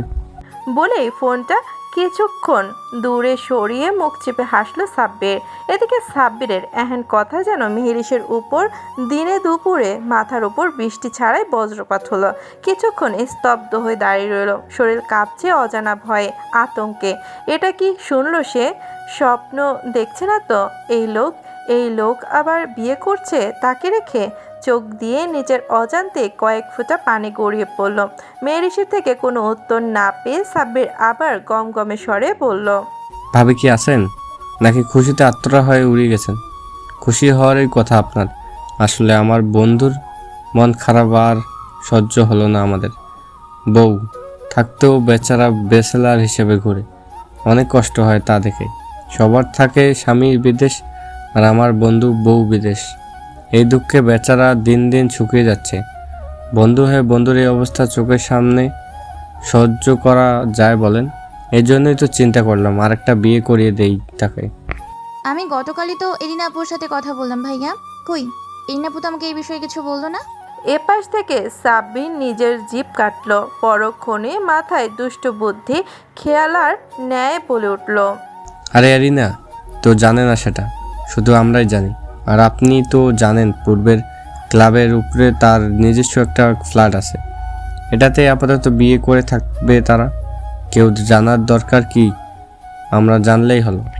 টুট টুট টুট করে কেটে গেল ফোনটা।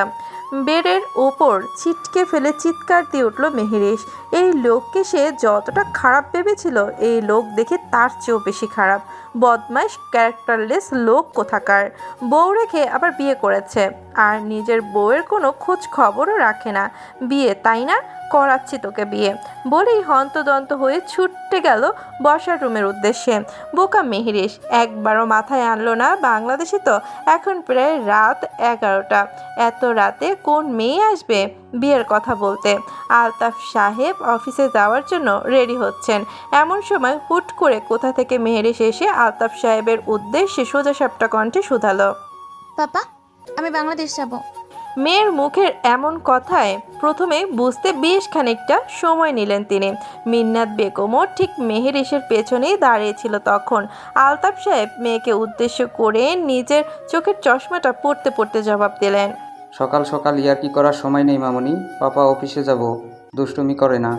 পাপা, আমি সিরিয়াস, আমি বাংলাদেশ যাব, আর সেটা আগামীকালই। আজকে আমার লাস্ট এক্সাম। আমি আগামীকাল বাংলাদেশ যাব, ফাইনাল। পৃথিবীতে অনেক দেশ আছে, তুমি সুইজারল্যান্ডে যাও, কানাডা যাও, দরকার হলে আফ্রিকা বা অ্যামাজন জঙ্গলে যাও, তবুও না নেই আমার, কিন্তু বাংলাদেশ যাওয়া যাবে না। পাপা, আমি বাংলাদেশ যাব মানেই যাবই। তুমি নিজে থেকে সব ব্যবস্থা করলে করো, নাহলে একা একা যেতে পারি, বুঝেছো? সমস্ত মনোযোগ দিয়ে মেহেরিসের দিকে দৃষ্টিপাত করলেন আলতাফ সাহেব।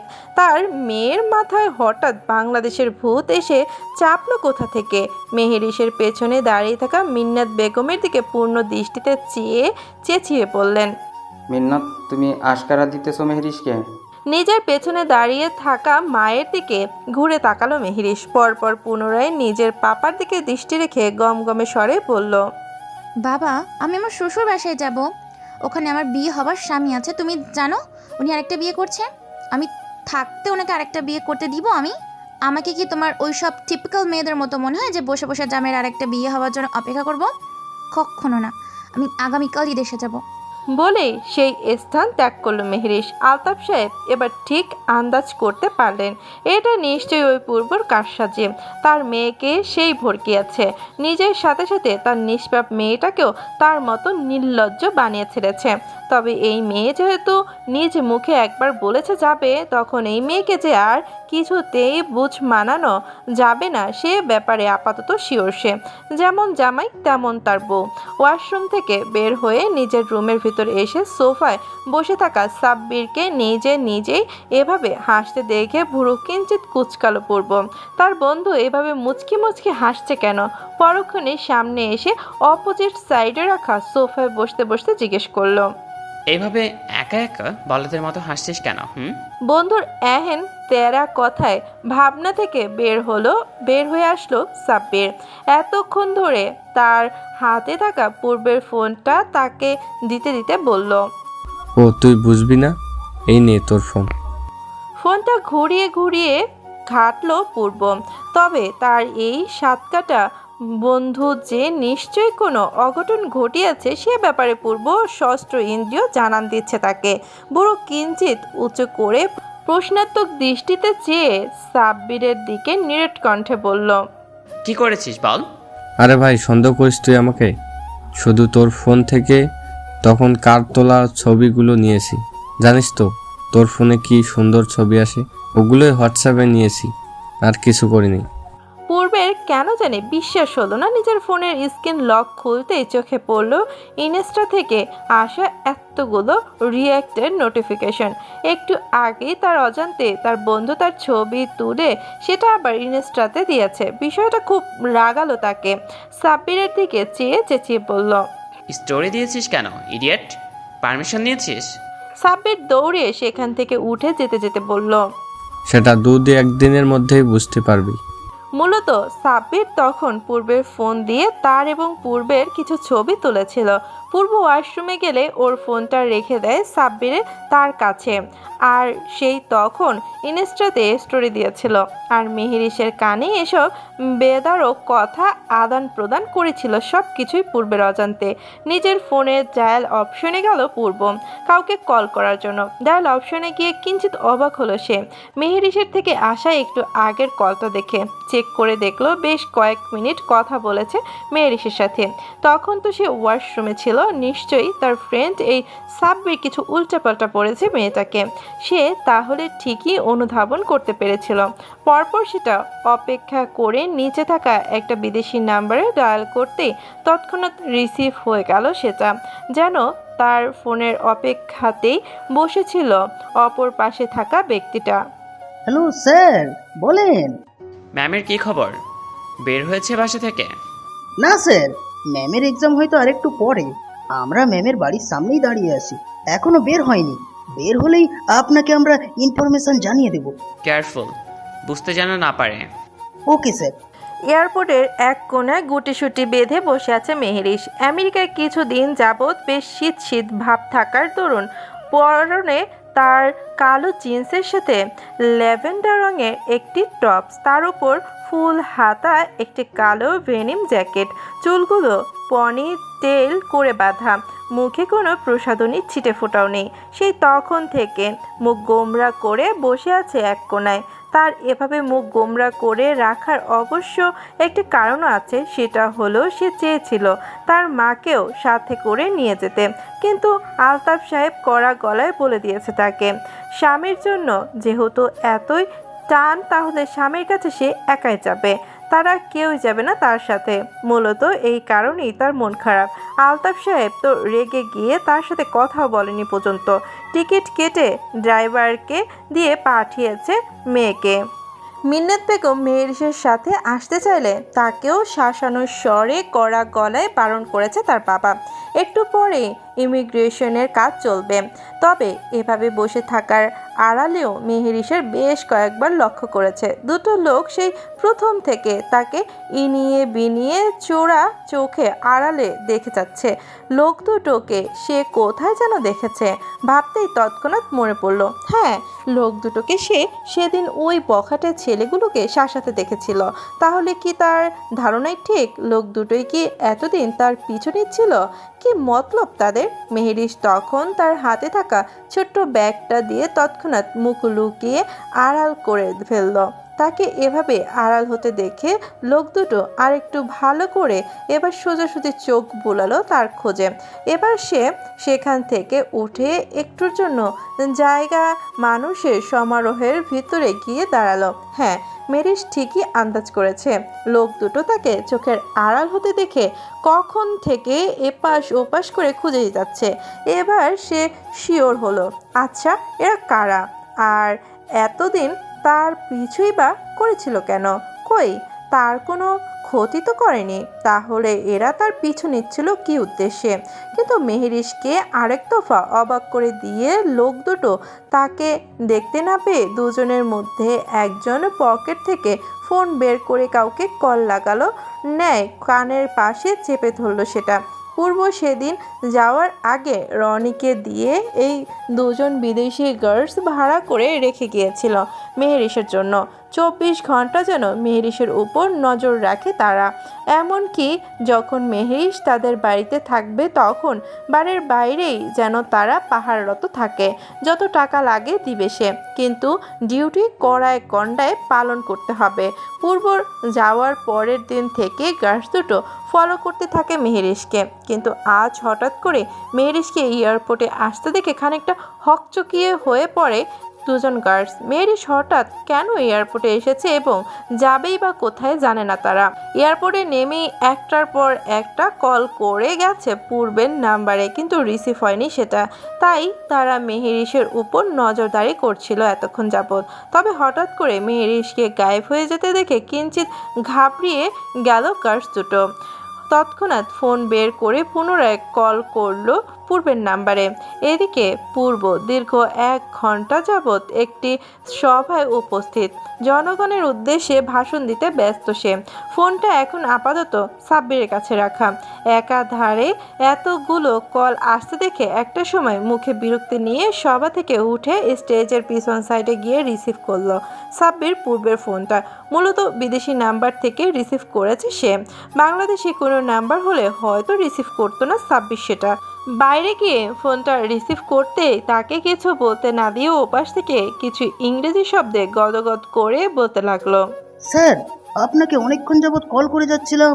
আসলে ম্যাম হঠাৎ করে এয়ারপোর্টে চলে এসেছে আজ। আমরা ম্যামের পিছু নিয়েছি, তবে এয়ারপোর্টের ইমিগ্রেশন লাইনের ভেতরে তো আর আমরা প্রবেশ করতে পারবো না। এখন কি করব আমরা? এক নাগারে কথাগুলো বলে থামলো লোকটি। সাব্বির খুব মনোযোগ দিয়ে কথাগুলো শুনেছিল, যেন সে একজন গভীর মনোযোগী শ্রোতা। পেছনে তার ফ্রেন্ড যে কড়া গলায় ভাষণ দিয়ে যাচ্ছে সেদিকে আপাতত তার কোনো খেয়াল নেই। কথাগুলো শ্রবণ হতেই মিটমিট করে হেসে উঠল ছেলেটা। যাক, অবশেষে তার বুদ্ধি কাজে লাগলো। তবে এপাশ থেকে কোনো উত্তর না পেয়ে আবারও আগের ন্যায় বিদেশি গার্লসটা বলে উঠল, sir, can you hear me? নিজেকে শক্ত করলো সাব্বির। পূর্বের মতো ভারী গলায় আদেশ সূচক কণ্ঠে শোধালো, তোমাদের কাজ এখানেই সমাপ্ত, চলে যাও তোমরা। কিন্তু স্যার, আপনার গলা এমন শোনাচ্ছে কেন? ভরকালো সাব্বির খানিকটা কাশের ভান করে রিনরিনের স্বরে বলল, ঠান্ডা লেগেছে ইডিয়েট। বলেই টুটটুট শব্দে কেটে দিল ফোনটা। তারপর দ্রুত ফোন নাম্বারটি ইনকামিং কলের লিস্ট থেকে ডিলিট করে দিল তৎক্ষণাৎ। তার বন্ধুর তীক্ষ্ণ বুদ্ধি সম্পর্কে অবগত সে, তার সকল কারসাজি সম্পর্কে জেনে তাকে আজ সকালেই বেশ শাসিয়েছে তার বন্ধু। এবার যেন আর কিছু বুঝতে না পারে, এর জন্যই তার এত সতর্কতা অবলম্বন। কারণ সে তো আর জানে না মেহেরিশকে সাব্বির কি বলেছে। এখন যদি শোনে মেহেরিশ এয়ারপোর্টে, তাহলে নিজে তো টেনশন করবেই, সাথে সাব্বিরকেও রেহাই দিবে না নিজের টেনশনের ভাগিদার বানাতে। তাই আপাতত সাব্বির কাউকে কিচ্ছু বলবে না। আর মেহেরিশের হঠাৎ করে এখানে আসার মানেই তো তার জন্য একটা সারপ্রাইজ। দুদিন বাদেই তো তার বন্ধুর জন্মদিন, আর বন্ধুর জন্মদিন উপলক্ষে এটার থেকে বড় সারপ্রাইজ হতেই পারে নাকি। একটানা 26 ঘন্টা প্লেনের ভিতর থেকে প্রায় আত্মরা মেহেরিশ। জার্নি জিনিসটা ছোট থেকেই তার অপছন্দের তালিকায়। ওই যে মানুষ কথায় বলে না, যে যেটা বেশি অপছন্দ করে তার সাথে সেটাই হয়। মেহেরিশের ক্ষেত্রেও বিষয়টা তেমনই। বিয়ে করেছে তো করেছে, একবারে এক দেশের হয়ে আরেক দেশের ছেলেকে করতে হলো তাকে। পরক্ষণেই আবার মনে পড়ার নেই নিজেকে ধীরস্থ করে মনে মনে বলল, সে কি ইচ্ছে করে করেছে নাকি বিয়ে? তাকে তো জোর করে বিয়ে করা হয়েছে। এয়ারপোর্ট নামতেই মেহেরিশ খানিকটা ভয় পেল। একা কি করবে এখন সে? এখানে কিছুই তো ভালো করে চেনে না, আর বাংলাদেশের মানুষ সম্পর্কেও তো তার তেমন ধারণা নেই। সবচেয়ে বড় কথা, বাড়ির ঠিকানাটাই তো মনে নেই তার। উফ, রাগের বয়সে তো চলে এসেছে এখানে, এখন যাবেটা কিভাবে ভেবেই নিজের লাকেজটা ধরে দাঁড়িয়ে আছে এক প্রান্তে। তবে অনাকাঙ্ক্ষিতভাবে ঠিক এই সময় আকস্মিক সাব্বিরকে এখানে দেখতে পেয়ে বেশ অবাক হলো মেহেরিশ। সাব্বির এই সময় এখানে কি করছে? আর গাড়ির সাথে বাইরের রাস্তায় হেলান দিয়ে দাঁড়িয়ে আছে দেখে তো মনে হচ্ছে কারো জন্য অপেক্ষা করছে সে। সে কি জানে মেহেরিশ যে বাংলাদেশে আসার কথা? কিভাবে জানবে? তাকে তো মেহেরিশ বলেইনি সেটা। আচ্ছা, তার বাবা বলেনি তো ফোন করে? না, এমনটা তো মেহেরিশের মনে হয় না। তার বাবা এমনিতেই তার উপর রেগে। আমান ভাই হলে না হয় বোঝা যেত, কিন্তু পূর্বের ফ্রেন্ড সাব্বির ভাইকে অবশ্য তার পাপা ফোন করে বলতে যাবে না মেহেরিশের আসার কথা। তবে এত শত না ভেবে এখানে সাব্বিরকে দেখে মেহেরিশের আসার আলো ফুটে উঠল চোখে মুখে। দ্রুত একটু কাছে গিয়ে চিৎকার করে ডাকতে শুরু করলো সাব্বির ভাই বলে। সাব্বিরও বোধহয় মেহেরিশের ডাকার জন্যই অপেক্ষারত ছিল। দুবার ডাকতেই মেহেরিশকে চোখে পড়ল তার। মূলত মেহেরিশের ফ্লাইটের সম্পর্কে পূর্ণ বিস্তারিত জেনেই সাব্বির এখানে এসেছিল মেহেরিশকে নিয়ে যাওয়ার জন্য। তখন গার্ডস থেকে শুনেছিল যে মেহেরিশ একাই এসেছিল এয়ারপোর্টে। মেয়েটা এখানে একা কিভাবে বাড়িতে আসবে ভেবেই সে এখানে মেহেরিশকে রিসিভ করার জন্য চলে আসে। এখানে আসতেও কত শত প্রশ্নের সম্মুখীন হয়েছিল সে তার ওই কাঠখোটা বন্ধুর। কোথায় যাবি, কেন যাবি, কারো কত শত প্রশ্ন। সাব্বির তো একবার রেগে বলেও দিয়েছিল, বেটা তোর বউ আনতে যাচ্ছি, যাবি? যা শুনে রীতিমতো নাক ছিটকায় পড়ব। এক বউয়ের জ্বালাই বাঁচে না আবার আরেকজন। গাড়ি চলছে আপন গতিতে। মেহেরিশ পেছনের সিটে বসে আছে। আস্তে ধীরে গাড়ি ড্রাইভিং করছে সাব্বির। মেহেরিশকে নিয়েই সাব্বির সাথে সাথে রওনা দেয় মির্জাবাড়ির উদ্দেশ্যে। মেহেরিশ সাব্বিরকে হঠাৎ এখানে উপস্থিতের কথা জিজ্ঞেস করলে মিথ্যা বলে কেটে পড়ে সাব্বির। তার একটা কাজে নাকি এসেছিল সে। তবে কেন জানি মেহেরিশের সাব্বিরের উক্ত কথায় বিশ্বাস হয়নি তেমন, তাই বেশি কিছু বলেনি আর এই সম্পর্কে সে। আচ্ছা ভাবি, আপনি হঠাৎ বাংলাদেশে চলে আসলেন যে? কোনো কাজ ছিল এখানে? সাব্বির বেশ ভালো করেই জানে মেহেরিশ কেন এখানে এসেছে। সেই তো সেদিন উল্টাপাল্টা বলে মেহেরিশকে উস্কিয়ে দিয়েছিল। তবে এখন দায় সারা ভাব নিয়ে মেহেরিশকে উক্ত প্রশ্ন জিজ্ঞেস করলে মেহেরিশ বলে ওঠে, কাজ তো আছে অনেক ভাইয়া, আর তাছাড়া আমি কি এখানে আসতে পারি না? আফটার এটা আমার দাদা বাড়ি। আমি ওইভাবে বলতে চাইনি। আসলে হঠাৎ আপনি একা একা এখানে এলেন আঙ্কেল আন্টি ছাড়া, তাই আর কি জিজ্ঞেস করছিলাম। উত্তরে মেহেরিশ আমতা আমতা করে বলল, পাপা ব্যস্ত, আমার হঠাৎ মন চাইলো এরিনা পর বাকি সবাইকে দেখতে, তাই চলে আসলাম। আর আমার এক্সামও শেষ, বেশ কিছুদিন কলেজে বন্ধ, তাই আর কি। বলে বৃথা হাসার চেষ্টা করলো মেহেরিশ সাব্বিরের দিকে তাকিয়ে। সাব্বির তো জানে মেহেরিশের এখানে আসার কারণটা খুব ভালো করে। আশ্চর্যের স্বরে মেহেরিশের দিকে না তাকিয়ে উত্তর করলো। ও তাই? জি ভাইয়া। হাঁসফাঁস করছে মেহেরিশ কিছুক্ষণ যাবৎ। কিছু বলবে বলবে করেই বলতে পারছে না মেয়েটা। সাব্বির মেহেরিশের হাবভাবের গতিবেগ লক্ষ্য করছে ফ্রন্ট মিররে আর মিটমিটিয়ে হাসছে। ভাবি কিছু জানতে চান? না মানে হ্যাঁ। আকস্মিক প্রশ্নে না চাইতেও হ্যাঁ বলে উঠল মেহেরিশ। হাতে কসলাতে কসলাতে সাব্বিরের দিকে চেয়ে গমগমে স্বরে বলে উঠল। উনি কোথায় ভাইয়া? বিষয়টা সাব্বির বেশ মজা পাচ্ছে। এরা দুজন যে দুজন বলতে পাগল কবে মুখে স্বীকার করবে সেটা, তাই না জানার ভান করে বলে উঠল। উনি কে? আপনার ফ্রেন্ড। ও পূর্বর কথা বলছেন? ও আর কোথায় হবে, হয়তো ক্লাবে, নয়তো নিজের অ্যাপার্টমেন্টে। আচ্ছা ভাইয়া, উনি কি সত্যি বিয়ে করছেন? আচানক পেছনে ঘুরে তাকিয়ে নিজের চেহারায় হাতের ইশারা দেখিয়ে দেখিয়ে মেহেরিশকে উদ্দেশ্য করে বলল। আমাকে কি দেখে আপনার নিষ্পাপ মনে হয় না? আমি কি আপনাকে মিথ্যা বলবো বলেন? আপনার জন্য মায়া লাগে দেখেই তো আপনাকে এখনো ভাবি বলেই সম্বোধন করছি। দুদিন পরেই তো আর বলতে পারবো না, না চাইতেও অন্য মেয়েকে ভাবি বলে ডাকতে হবে। তেলে বেগুনে জ্বলে উঠল মেহেরিশ। পারছে না পূর্বকে এখন সামনে পেলে এখনই তার ওই বড় বড় চুলগুলো দুহাত দিয়ে ইচ্ছা মতো টেনে টেনে ছিঁড়ত সে। লুচ্চা কোথাকার, এই বয়সে এসে দুটো বিয়ে করবে? শখ কত! করাচ্ছি তোকে বিয়ে। জনমের মতো বিয়ের ভূত মাথা থেকে বিদায় করার জন্য তো এসেছে সে এখানে। সময় অতিবাহিত হলো প্রায় ঘন্টাখানেক। পুরো রাস্তায় আর একটা কথাও বলেনি মেহেরিশ। তবে রাগে একটু পরপরই ফুলে ফুলে উঠছে মেয়েটা, যা চোখ এড়ায়নি সাব্বিরের। তার কাজ আপাতত শেষ। মেহেরিশকে এখানে আনতে পারাটাই তার প্রধান লক্ষ্য ছিল, যেটা আপাতত সাকসেস সে। বাকিটা এখন সে তাদের স্বামী স্ত্রীর মধ্যেই ছেড়ে দেবে। মির্জা বাড়ির সামনে এসে থামলো মেহেরিশকে নিয়ে আসা সাব্বিরের গাড়ি। বাড়িতে পূর্ব ছাড়া আপাতত সবাই উপস্থিত। প্রিন্স চলে গেছে কানাডায় বেশ কিছুদিন ধরে। এরিনা আজকে সকালে নিজ বাড়িতে এসেছে।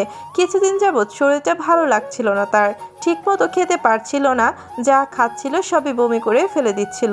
তবে এরিনার অবস্থা দেখে সাব্বিরের মা খুশিতে আনন্দে আটখানা হয়ে এরিনাকে বাবার বাসায় কিছুদিনের জন্য পাঠিয়েছে। আমান একটু আগেই ইরাকে নিয়ে এসেছে ইরার ভার্সিটি থেকে। ইরার ভার্সিটিতে এক্সাম চলছে। আমান তাকে দিয়ে আসে আবার নিয়েও আসে। প্রথমে মন থেকে মেনে নিতে না পারলেও আমানের প্রতি ইরার অতিরিক্ত ভালোবাসা আর কেয়ার দেখে আমান বাধ্য হয়েছে একটা সময় ইরাকে মেনে নিতে। তবে একটু থেকে একটু কিছু হলেই শুরু হয়ে যায় দুজনের মধ্যে ঝগড়া। আমান এখনও তাকে তুই বলেই সম্বোধন করে। এই নিয়ে ইরার সেই কত শত অভিযোগ। তাকে কেন তুই বলে ডাকবে? তুমি করেও তো বলা যায় নাকি? আয়ানাও আজ বাড়িতেই সোফায় বসে বসে গোপাল ভাঁড় দেখছিল আয়ানা। এমন সময় দরজার কলিং বেলের শব্দে সোফা থেকে উঠে দরজা খুলতেই দরজার পাশে দাঁড়িয়ে থাকা মেহেরিশকে দেখে রীতিমতো অবাক হয় আয়ানা। এভাবে অনাকাঙ্ক্ষিতভাবে মেহেরিশকে এখানে দেখবে কল্পনা করেনি মেয়েটা। তবে পরক্ষণেই মস্তিষ্কে ঘটনাটি আরোহণ করতেই চড়ে ঝরে সবাইকে ডাকার উদ্দেশ্যে চিল্লিয়ে ওঠে আয়ানা। দেখে যাও কে এসেছে। আয়নার চিল্লানিতে ইরা আর আমান তাদের ঝগড়ার সমাপ্তি ঘটিয়ে দরজার কাছে ছুটে গেল। তারা এই অসময়ে মেহেরিশকে এখানে দেখে রীতিমতো আশ্চর্য হয়ে পড়ে। ইরা তো দৌড়িয়ে গিয়ে জড়িয়ে ধরে মেহেরিশকে। একে একে বাড়ির সবাই এসে ঘিরে ধরেছে মেহেরিশকে। আলেয়া বেগম, রাহিমা বেগম এসে মেহেরিশকে বুকে আগলে নিয়ে কপালে চুমু এঁটে দেন সযত্নে। এভাবে মেহেরিশকে এখানে আসার কথা কল্পনাও করেনি তারা। সবার চেঁচামেচিতে রুম থেকে এরিনা বের হয়ে মেহেরিশকে দেখতে পেয়ে দৌড়িয়ে আসতে নিলে আলেয়া বেগম এরিনাকে উদ্দেশ্য করে বলে ওঠে, আরে আরে এরিনা, আসতে নাম, পড়ে যাবি তো, সাবধানে। তুমি চুপ থাকো ফুপি, আমার বোন এসেছে হঠাৎ করে, তুমি কি বুঝবে সেটা? দৌড়িয়ে এসে এরিনা মেহেরিশকে জড়িয়ে ধরে নিল দু হাতে পেঁচিয়ে। ইস, এদের ভালোবাসার টানে মেহেরিশ কি এখানে না এসে থাকতে পারে? এরা সবাই এত ভালো কেন? কত ভালোবাসে তাকে সবাই। তোমাকে এমন লাগছে কেন এরিনা আপু? অসুস্থ তুমি? পেছন থেকে ইরা মেহেরিসের উদ্দেশ্যে সোজাসুজি কণ্ঠে বলে উঠল। মেহরিশ, আমরা খালামণি হতে যাচ্ছি খুব শীঘ্রই। আশ্চর্য মেহেরিস অবাকের চোখে তাকিয়ে আছে এরিনার দিকে।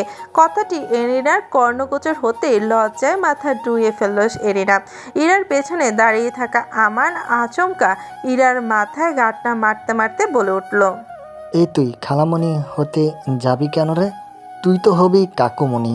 উফ, কিসের কাকমণি? হ্যাঁ, আমি আগে খালামণি পরে সব, বুঝছেন?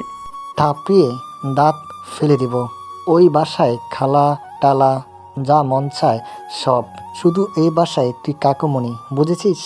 আলিয়া বেগম ঠান্ডা জুসের গ্লাস মেহেরিসের কাছে এগিয়ে দিতে বললেন, শুরু হয়ে গেছে তোদের ঝগড়া। একটা বিষয় পেলেই হয়েছে। এই তোরা থাম তো, মেয়েটা কত পথ জার্নি করে এসেছে। ওকে রুমে নিয়ে যা, ফ্রেশ হবে। নে মা, জুস টুস খেয়ে আগে ফ্রেশ হ, তারপর কথা বলা যাবে। মেহেরিসকে এখানে দেখার এক্সাইটমেন্ট সবাই হয়তো মেহেরিসকে জিজ্ঞেস করতে ভুলে গেছে আচানক তার এখানে আসার কারণ সম্পর্কে। রাত প্রায় 8টা। মেহেরিসকে থাকতে দেওয়া হয়েছে তার সেই আগের রুমে। এই রুমটা যেন মেহেরিসের কাছে অন্যরকম একটা ভালো লাগা। সেটা কি শুধু স্মৃতির কারণে, নাকি তার রুমের সাথে যে ওই লোকটার রুম আছে সেই কারণে জানে না মেহেরিস। তবুও এই রুমটা তার ভীষণ প্রিয়। ফ্রেশ হয়ে নিচে গেল মেহেরিস। ক্ষুধা লেগেছে তার। অনেক দিন বাংলা খাবার খাওয়া হয় না। মেহেরিসকে দেখেই মেহেরিসের পছন্দ মতো কিছু খাবার রান্না করে ফেলেছে ইতিমধ্যে আলিয়া বেগম। খাবার টেবিলে সবাই বসে আছে। আজ যেন এই বাড়ির পূর্ণতা পেয়েছে পুনরায়। তবে একটা চেয়ার এখনো খালি পড়ে আছে। চেয়ারটির দিকে তাকিয়ে মেহেরিসের মুখটা আচানক মলিন হয়ে গেল। মেহেরিসকে তখন জিজ্ঞেস করলে মেহেরিস বলেছে সে তাদের মিস করছিল, তার পরীক্ষাও শেষ, তাই সে এখানে চলে এসেছে। তারপর আর কেউ কিচ্ছু বলেনি তাকে এই ব্যাপারে। তবে মেহেরিসের নিষ্প্রাণ মুখয়বখানা দেখে এরিনা আমানের দিকে চেয়ে খাবার মাঝেই জিজ্ঞেস করলো, ভাই কোথায় আমান ভাই? কোথায় আর, তার বাড়ি আছে না? এইটা কি তার বাড়ি নাকি? লাস্ট কবে এই বাড়িতে এসেছিল আমারই মনে নেই। মন খারাপ হয়ে গেল মেহেরিসের। যার জন্য সোজা আমেরিকা থেকে এখানে চলে আসলো সেই নাকি বাড়িতেই আসে না। এই কথা কি মানা যায়? না, সেও মানতে পারলো না।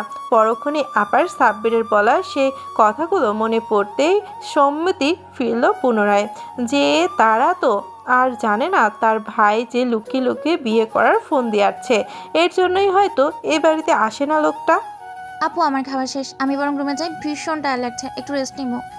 মেহেরিসের কথা ভেবে এরিনা তাকে সম্মতি জানিয়ে বলল, বেশি খারাপ লাগলে জানিও কিন্তু। আচ্ছা আপু। সারা রুম জুড়ে পায়চারি করছে মেহেরিস। কোনো কিছুতেই মন বসছে না তার। এখানে এত কষ্ট করে এসে কি বসে থাকতে হাত পা গুটিয়ে? কখনোই না।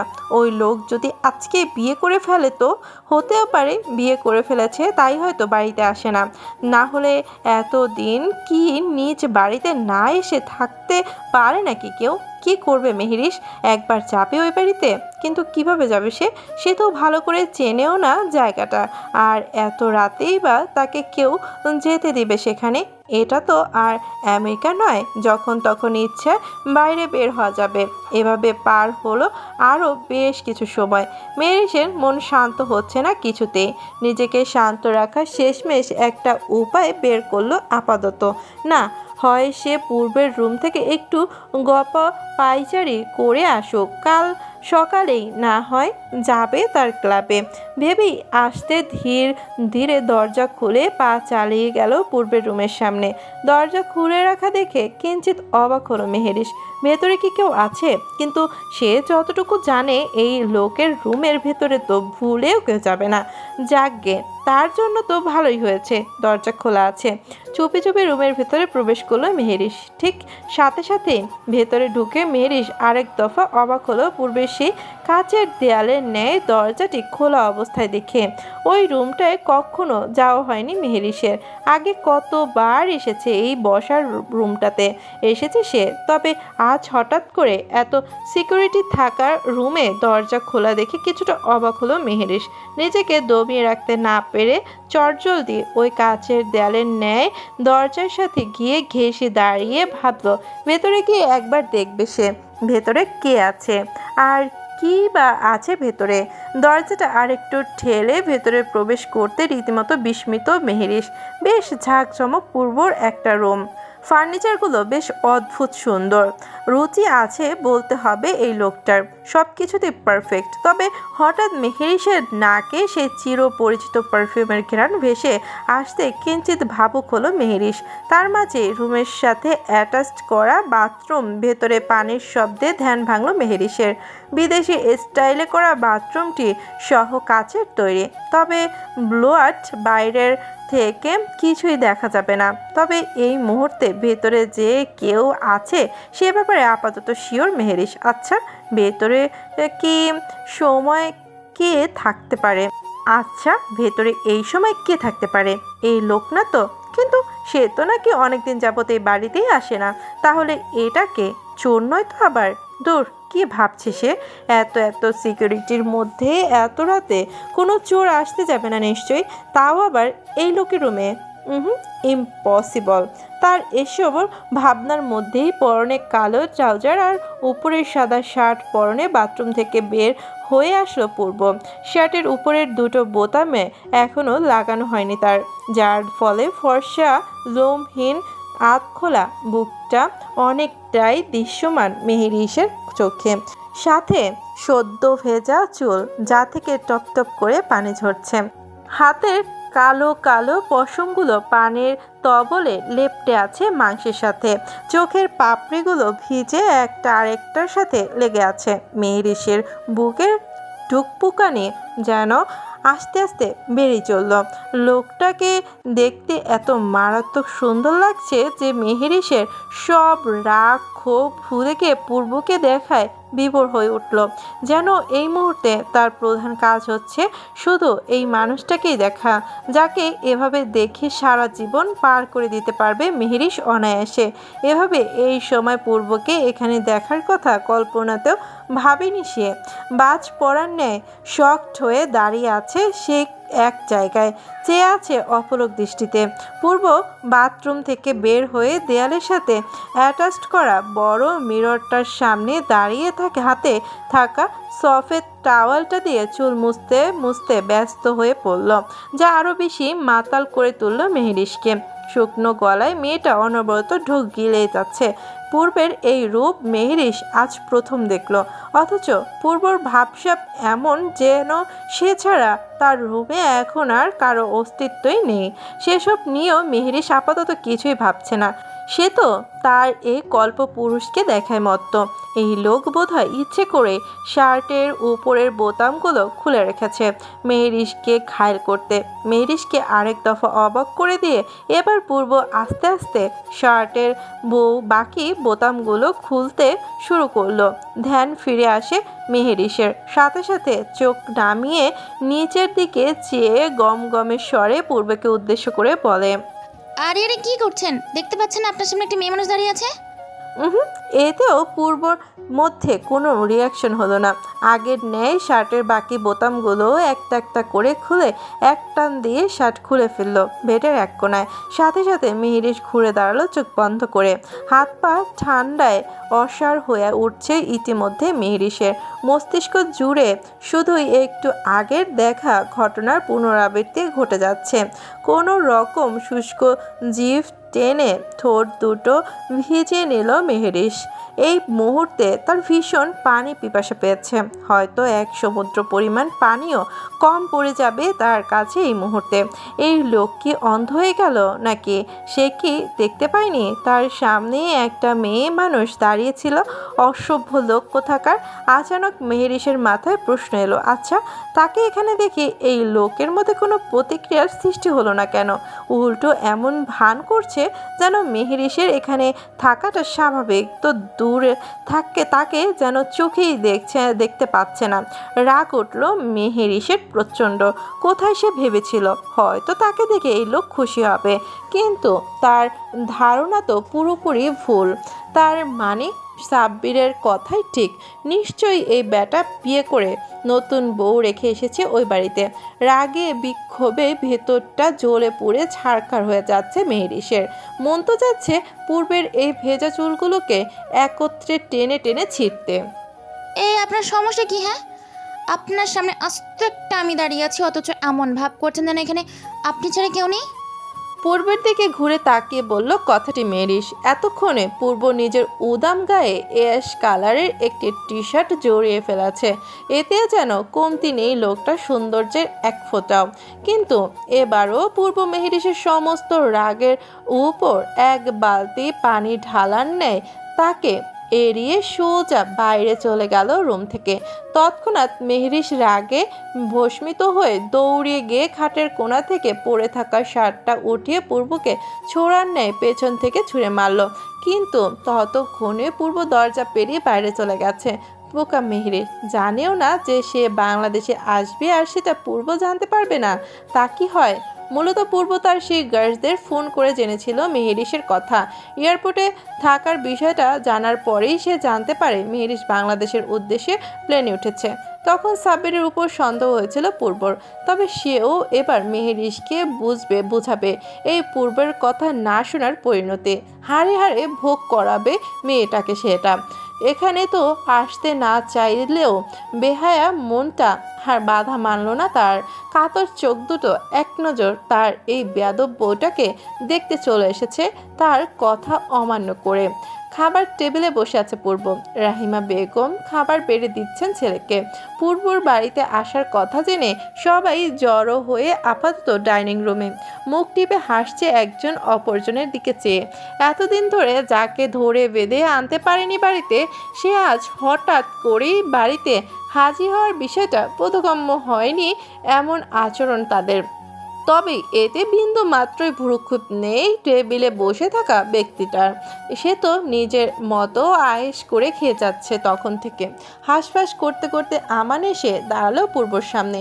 এরিনাকে উদ্দেশ্য করে রসায়নাত্মক স্বরে বলে উঠল, আজকাল মনটা কোনো কথা শোনে না, বুঝেছিস এরিনা? মনটা খালি বউ বউ করে শুধু। হয়তো বউটা সারাদিন আশেপাশে থাকে বলে সে ফিলিংসটা তোদেরকে বোঝাতে পারি না। সোফায় বসে থাকা এরিনা তখন আমানের কথা রেস্ট নিয়ে উত্তরে বলে উঠল, তুমি ঠিক বলেছ আমান ভাই। ভাবছি ইরাকে কিছুদিনের জন্য বাবার বাসায় পাঠিয়ে দেব, তারপর না হয় তোমার ফিলিংসটা ইরাদের বাড়িতে গিয়ে বুঝিয়ে এসো। আরে বউকে ভালোবাসা হলো সুন্নত, বুঝেছিস? আমি আমার বাবা সব জায়গায় একরকম। বইয়ের জন্য কাঙাল হয়ে বসে থাকা পার্সন আমি না। সবার দ্বারা সব কিছু সম্ভব না, জানিস তো। তবে এইসবের কোনো কথাই গায়ে মাখলো না পূর্ব। খাবার শেষে নিজের মতো করেই উঠে চলে গেল। যেতে যেতে অবশ্য রাশভারী কণ্ঠে আমাদের উদ্দেশ্যে বলে গেল, ইডিয়েট। সশব্দে হেসে উঠল ডাইনিং রুমে উপস্থিত থাকা সবাই। পূর্ব সেদিকে আপাতত কোনো ভ্রুক্ষেপ না করে মনে মনে বিড়বিড় করে মেহেরিসের উদ্দেশ্যে আওড়ালো, আজকে আপনার খবর আছে, সব কিছুর হিসাব না সুদে আসলে তুলবো একদম।